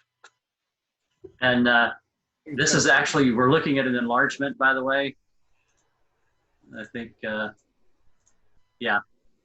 Well, I saw that. This is again another one of those 1,000 pixel I did that again. resolution I swear images. I followed your guidelines, Jim. I promise. Well, if it ended up being 1,000 pixels, then you didn't. I didn't. Okay. Either that or the same thing happened for her that happened with Doris, and the email made it smaller. But I sent it as an attachment. But see, emails aren't going to consistently take a long edge and make them 1,000 pixels. That's true. They're going to crunch the JPEG, they're going to do another JPEG crunching algorithm on it, but they're not going to consistently change all the images to 1,000 pixels. So that's not an email issue. I think the frustrating part is I don't know how to fix the send because I swear I followed directions. Robert will help you. Okay, so why is this bird's wing disconnected from his body? It wasn't. Maybe. Is this what you're talking about, where it's just really over? Where it's really overexposed? It's just overexposed. Yeah, it's just really overexposed. Yeah, this was an early attempt. Yeah. Mm-hmm. And this is another case of that. Okay, be careful with the brush strokes, and make it. You can make this look a lot more realistic if you're going to brush it off like that. I didn't want it to be leading off the picture. That's why I took it off. Right, and that's fine. That's absolutely fine. It's just I didn't do a good job of it. It's just Robert taught me that. You can do a more. No. Okay. All right, hold on just a second. Jim, take this to Photoshop for me. She said she wouldn't want the stick to go off the edge. Would it have been so bad for that stick to go off? No, it wouldn't have because it's off the edge. Because it's off the edge on the other side, it would have been balanced. It would not be the end of the world. That's why I asked, yeah. All right, are we in Photoshop now? Yes, we are. Okay, now what I want to do here is I want to see if I can have control here. All right, good. Yeah, you do. All right, I want to take this piece right here. And reattach it to the bird. No, actually, I'm not so much about that. And my problem is the fact that this piece, Jim, do a Control J on that for me. You did. Okay, great.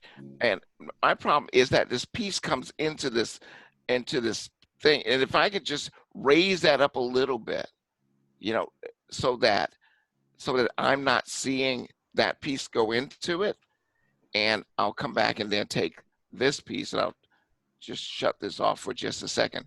Take this piece, right, to take a brush, just for the sake of illustrating what it is that I'm doing here. And I'm gonna sample this color right here. This is not the right way to do this, by the way. All right. Not the right way to do this. But you'll see in just a second here what I'm alluding to. For purposes of visualization. All right, now you see how there's a separation between these two. Mm-hmm. And by having that separation between these two, it makes the bird a lot more dramatic in the scene because it's not running into the feathers.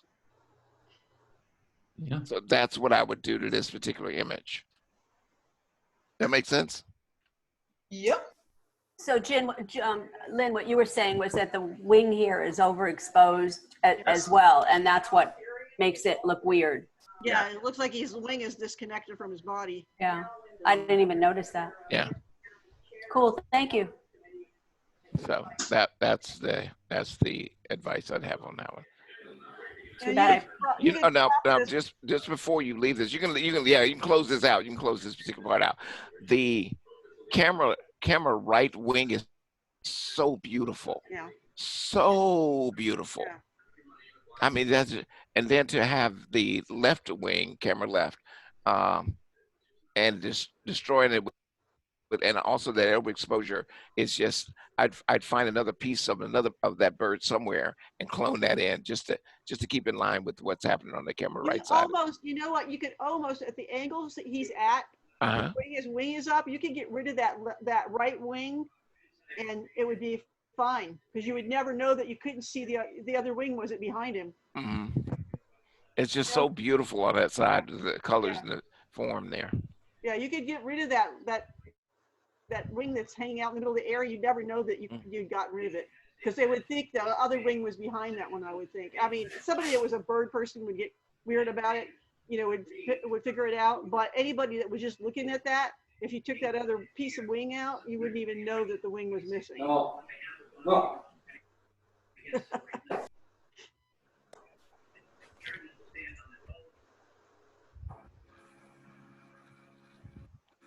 I'm wondering, when was this shot? Huh? When was this shot? When? Yeah, Last when? year. Last year? June 9th, Right. 2019. That's why it didn't fit.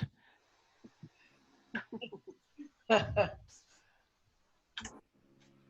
coronavirus wasn't going on. Yep. So, Unless you know the date. Well, no, actually, see, it's the people behind it as well. Yeah. They're giveaways. If they were social distancing, the people behind them, then I could say that. Or if somebody had a mask on in the background, Yeah. or if someone had a mask on while they were involved in the line, that would be a giveaway. But I didn't find the fact that people were practicing in our current day situation. They were practicing or needed to practice. Yeah, I did see that it was underexposed as well. It was dark and he just brightened it up. Yeah. Started out like that and did a little tweaks while Robert was talking. Oh.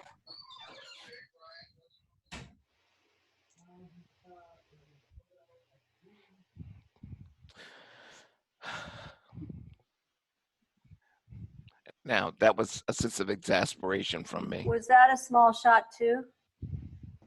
Or was that the right Yeah, proportion? no, that's also 1,000 pixels on the long side, 1,000 by 778. Small. Yeah. See I was like, yeah, I mean, the pixelation when we try and look at it close. his camera right eye needs to be brightened up just a little bit.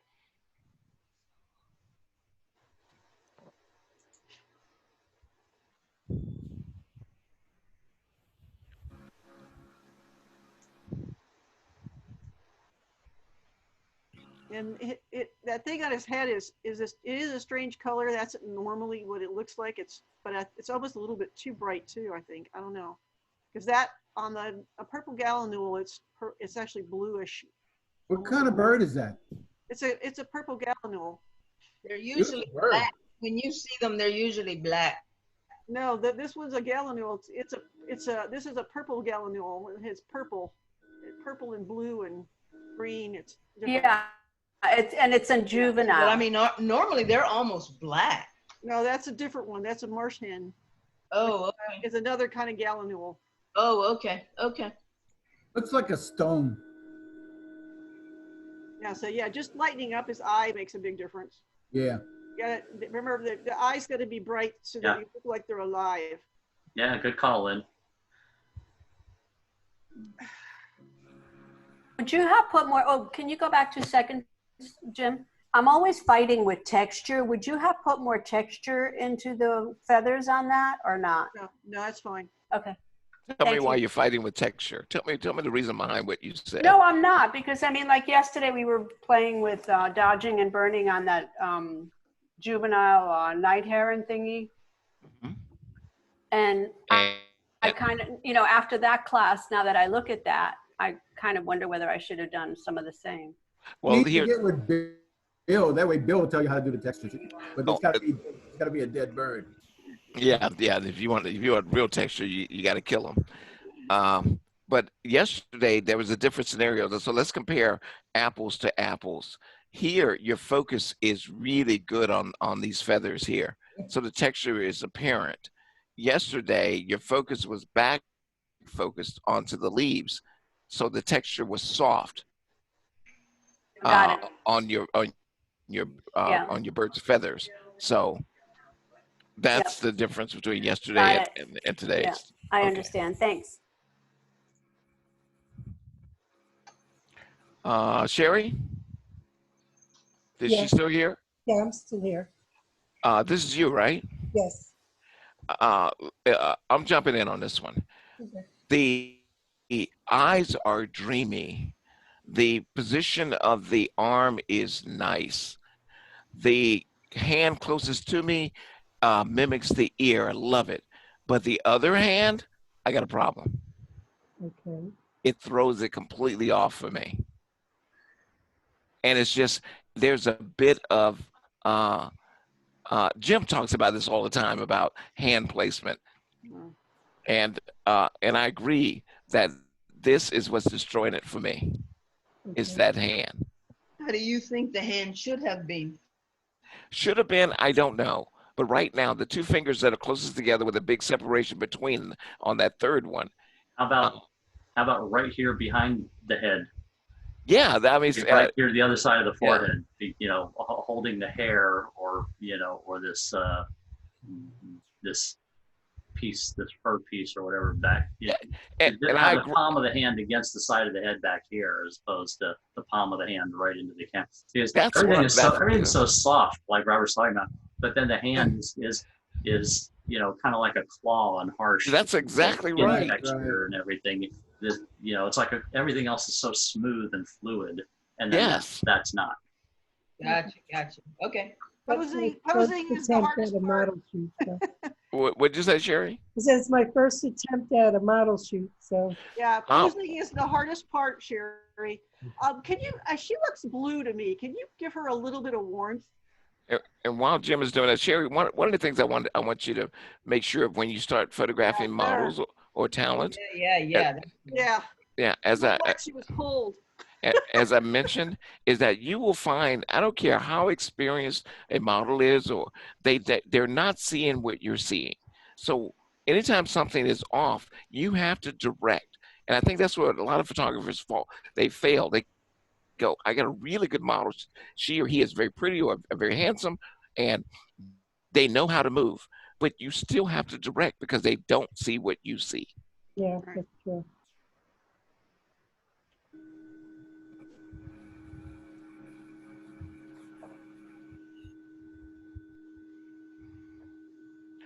It's a pretty simple image. There's one thing I kind of liked that you know, just added a little something to this image, is the fact that you can see the sun shining through a window through the building here and here, one on each building. Yeah. Where you can see some light through. You know, that it does add a little bit of interest to what's going on there, as opposed to just having a plain dead silhouette of each building. It is a little more interesting having those two windows going on there. Glad you noticed that, because there actually were about 5, and I decided to clone the other down. Brian, that's where you messed up. What? That's exactly where you messed up.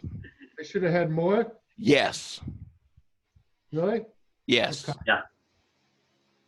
Yeah. At least an odd number. Mm-hmm. Yeah, more would have definitely worked. Absolutely. Well, I learned something tonight. Brian, you learn something every night. We're good for what we're here for. Next. One more. this one makes my eyes want to squint. You want to squint when you look at it? Is that Yeah, because it's so brightish. I feel like I'm standing there and I need to put my sunglasses on. Hey, Brian, Yes. time to clean your sensor. Yeah, I know. And that's the Fuji. Oh my God. I missed. Yeah, I mean, I've been cleaning them up in post. I guess I missed a couple there, huh? Yeah. Well, one big one right there. Yeah. On this particular image, before you go forward, Brian, I'm going to call you out on this one. Tell me what you want me to know about this image, because Well, I'm telling you, I'm not getting it. Well, I started out with an underexposed image, and I highlighted some things I thought were of interest. And actually, I took this photo with an eye towards possibly submitting it as a vanishing point that was a little different. But so I guess I'll ask, is that a vanishing point photo? Not really. It's borderline qualifying, so it's good that you didn't put it in that. Okay. But I mean, I'm just always trying to come up with interesting ways to show sunsets, that aren't just cliche. And Well, that's Brian. I'm gonna give you a lesson right now, and I know we got an audience right here, but I want to give you this lesson, and I'm being very forthright and honest about it. If you work to be different, just to be different, you are going to lose. If you photograph what's in your heart and mind and that you're drawn to, you're going to win every time. Well, I've gotten feedback on a number of shots that I've taken. Oh, just another typical sunset. Yeah, you are going to get those shots. No, I mean that feedback no matter what. Here's what the way it works is the law of the numbers are concerned. If you present your work to your friends, 50% of them are going to like it, and 50% of them are going to hate it. But if you present your work to people who have no interest in what you're doing and only have interest in the photography, you're going to get honest feedback. And if you're going to get honest feedback, you should shoot honestly. So the shots should come from you. So we're not saying just another sunset, because it doesn't matter if I see one sunset or 1,000 sunsets. When I see a sunset that comes from the person who is making a statement, then that sunset becomes different on its own.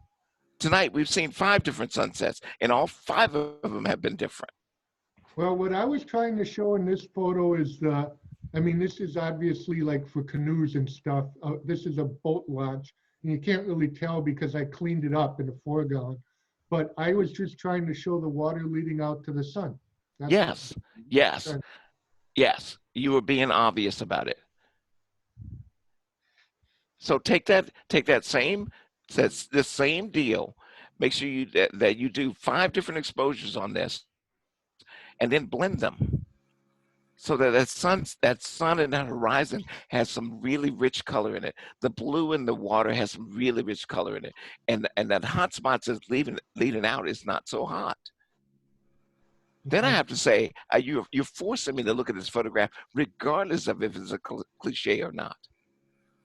Right now, with the way you presented it, you forced me to look away, as Lynn has put forth. It is so bright, and I don't see a message here.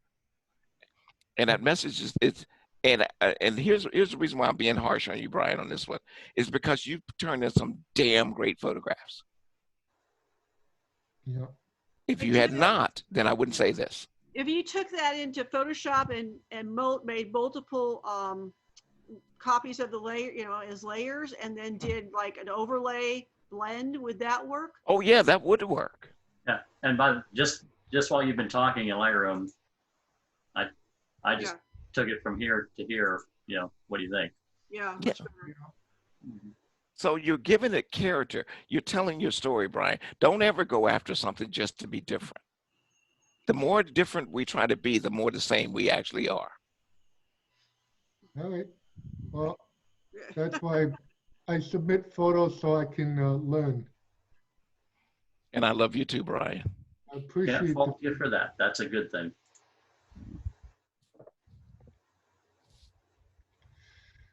What do you think, guys? Something Flat, different. flat, flat, flat, flat, Is flat, this, flat, is flat, this flat. one of those India mandalas think written the, on a grass, on a doorway, Lynn? This is, I don't know. Whose shot is that? That's That mine. looks, And it, it's it looks like basically- something that was drawn in front of an Indian doorway. Yeah, it's created in Photoshop. It's actually a. There's a tool in Photoshop to do that.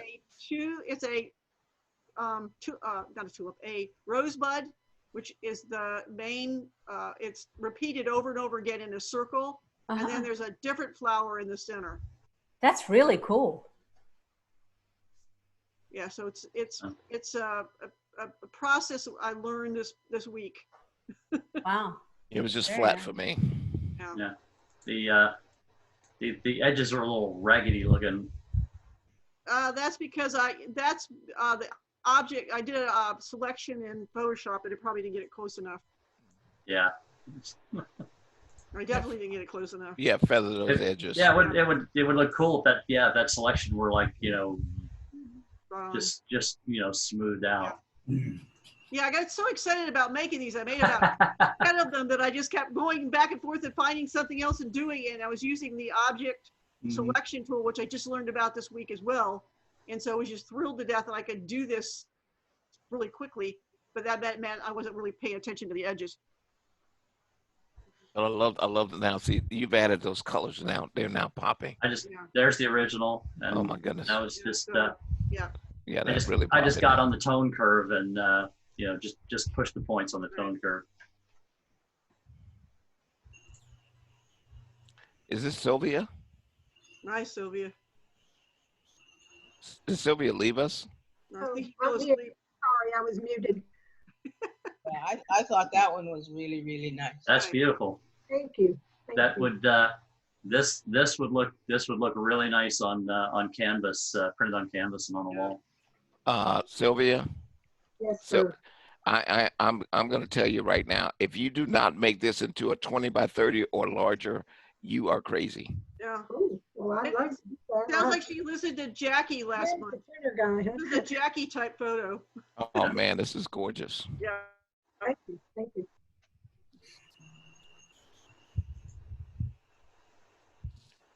One thing, Lynn, one thing and one thing only. What?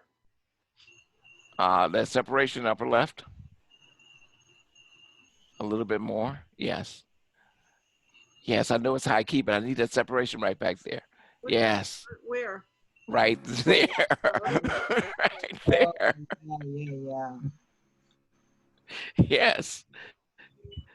I know I nitpick, but that's the more beauty you have and the more fineness you have in composition, then I'm gonna nitpick even more. That's fine. Lynn, how do you do that? Did you say it was on a light box or something? Yeah, it's on a light pad, and then I actually did. I lit it up from the front as well with a flashlight with a snoot on it Oh yeah. because it was Well too done. dark on the top. Strong, real nice visual impact. This one really Let me pops. just show that. Thanks. Sherry, did you just say something? Yeah, I was wondering if you brought the bottom up, crop the bottom up so that that's exactly. You want to see it right in the corner? Right there, just like that. Let's see if I can grab something here. You got a little George O'Keefe going on there, Lynn. I like George O'Keefe.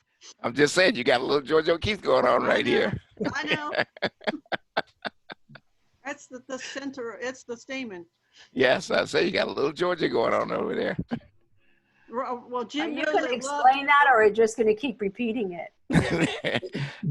You have to be familiar with her artwork. Yeah. Well, I am familiar with her artwork, but I don't know if this is sexual connotations or not. That's where my brain is going. All of her artwork is sexual connotations. Okay, well, there we go. Okay. All right. yeah. At least I was on the right track. Yeah. I just had a PBS special on her about 2 weeks ago. Wow. Yeah. I love her work. I have a wonderful host here. He is feeding me my salad, my pizza. I'm telling you, I love these classes. Well, this was great, guys. But my God, we've never gone this late. It's 10. This is a world record for our camera. Oh my He's God. looking now, we get just straight to bed, you know, we don't have to drive. I just love it. I thank you so much. I want to It's ask so good. Steve what he thinks. I think he's gone. Steve I went. think- Yeah. Steve bailed out, I think. No, he's still here. Oh, he is? I just We don't had see a him on screen. competition. We had a competition night mixed with the tech night. It was wonderful. Yeah, it was very good. Yeah, I enjoyed it quite a bit. It's a lot, Oh, there he is. lot different from the Spring Hill Club, that's for sure. Thank you. Thank you very much for Thank inviting you, me. everybody. Have a great Good night. weekend. Thanks, everybody. And Jim, expect a call from me because I'm going to try to figure out my settings. I screwed them up again and I'm determined to fix it. I don't know how. Yeah, maybe we can just make a make a remote control Zoom connection or something, and and I can watch what you're actually watch you do it. Or Yep. Thanks. Bye, everybody. Have a great weekend. Hey, Jim. And thank you, Chuck, for being the third judge. Yep. Thanks, Chuck. Macro job, week Chuck. next Friday, right? Technical night next Friday. Yes. Correct. Memorial Day weekend. All Hey, right, Jim, good night, can you everybody. send me the link for the score sheet, please? Okay. Yeah, I'm kind of confused with how Hey, Robert. this document is shared with everybody on the board, but yet You mean tomorrow? I can't but find yet it. for some reason you guys can't find it and need links, even though I look at it and it tells me that you're shared. Oh, I look at it, I can't see it. it's Joe. Jim, the thing that once I was refreshing the list constantly and it never showed the May thing. And then when you sent me the link and I clicked on it, then I refreshed the link and then it showed up.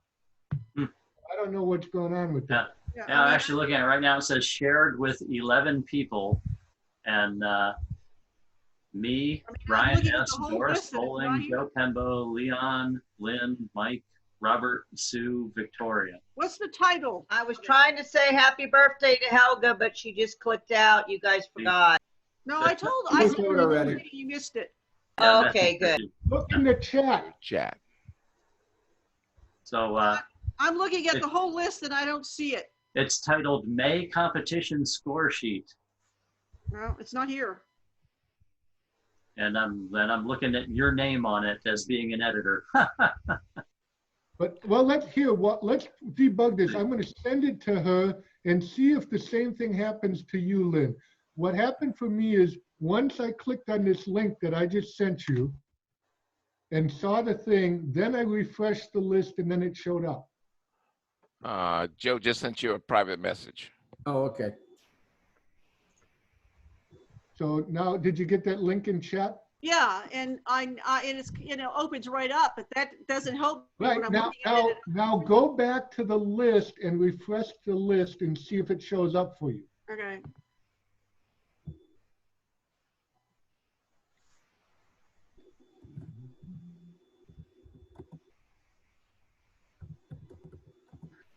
No, I'm still not seeing it. And Well, interestingly, we didn't have to do this at all with Robert. He's listed as, everybody on the board shares everything in the TBCC Drive folder automatically. And like Robert didn't need a link. He was just able to go in and find it and do his scores without any of this. It showed up in his list, obviously. Mm-hmm. I mean, Well, the we'll last thing see I'm next seeing is month. the board minutes from yesterday. That's it. Well, Mine you was- need to go to Sheets, do /Sheets. What is sending? You're looking at Google Docs. You have to go /Sheets. /sheets. Yeah. Oh, you're limiting. You're filtering by. You're filtering by documents and not looking at spreadsheets. I okay. see. All right. You have to do docs.google /spreadsheet. Well, here's my question. You should have a TBCC folder, and just going into that folder, everything in that folder should show when you access the folder. Yeah, I don't understand why it's not. Do you have a TBCC folder in your drive? I'm looking for that No. now. Because that TBCC folder is shared with everybody Well, on because the board. I'm seeing the board meeting minutes from last night. I'm not sure why I'm not seeing anything else. Let me ask you, Lynn, do you see the board minutes? How do you see the board minutes? In a TBCC folder? What folder are your board minutes? No, it's just out with all my other, with How do I send it back to you? I have on Google Drive. Okay, Lynn. Wait a minute. I've got an idea. I'm going to share my screen. We'll work through this. Here. No. Because I got the problem. So I will share my screen. Is that the right one? Yeah. Did you get my message, Joe? Yeah. Okay, we got a minute. No, I went into Google Drive. It's showing up there rather I than was Docs. trying to message you back, but just give me a call tomorrow. That's all. You say give you a call tomorrow. Is that what you were saying? Yeah. Hey, Okay. Brian. All right. All right. Yeah. Good night. All right. Good night. I see you're not in Drive. That's probably part of the problem. What do I do? Go to Google Drive. Google Drive? Yeah, that's where I found it in Drive. Go to Google Drive. Like this? What's the URL? Look, Brian, get out of where your mouse is now. Okay. Go to the far right corner where you see your icon. You see your little orange icon. You see the circle in the far right corner that indicates under the word other bookmarks. Top right. Look, no, up there. Yeah, you're getting warmer. Now move right. No, move down. Move down. Move down. Move down. Now move left. See the little grid? That. Click that. Okay. See Drive? Click Drive. See, that was a problem. I was looking in Docs instead of Drive. That's your guy's problem. Now go over there where it says My Drive and expand the little triangle by My Drive. All right, I did that. There it is. Make competition score sheet, and you should have a TBCC folder underneath here with all the TBCC Where would that stuff. be? Now go down to share with me. Share it with me, okay. There should be a folder there. TBCC entry form. TBCC there. Right It is. there. Halfway down. The TBCC folder is right there. Halfway down. Up. Up. 4 lines up. Right there. There. Every TBCC document is in that folder shared with all the board members. Okay, then how come I don't see the May right here? Oh, because it's in alphabetical order? Oh, yeah, there it is. May competition score sheet. Okay. Hey, Now we got that Jim, figured out.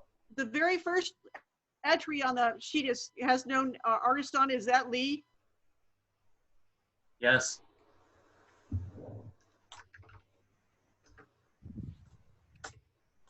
Oh, wait a minute. I know what's wrong. Hang on. There. Yeah, that's so now I understand the problem. You guys were never looking in your TBCC folder in your drive. Okay. Jim. Now I understand what the glitch has been going on. Yeah, Jim. because we were in the Yeah. wrong place. Jim Sykes, I need you to know that we are professionals and they are not. So go lightly on them. Well, like I say, now you know. As long as you go in that drive folder, every TBCC document and spreadsheet and everything, that the board members, should have access to is in that folder. Okay. And by default, because that folder is shared, any new document that any of us creates in there, any new document, spreadsheet, form, anything any of us creates in there is by default shared with every other board member from the time it is created. Okay. And I just sorted by last modified, so now I will see the most recent stuff at the top. Yes, that's how I sort mine as well. All right. Well, I'm glad we worked through that. Yeah, me too. That solves some questions. Problem we kept having. All right. Another great night. This is definitely making these long months a little easier to live with. For sure. All right. So yeah, excited about our speaker next week. Looking forward to that. All right. We'll Thank see you, then. Lynn. All right. Bye, everyone. Thanks, All right, guys. I'm gonna go finish my dinner now. Thanks, guys. Good night. Oh, I gotta stop the recording too. That's gonna have to work a while on my end.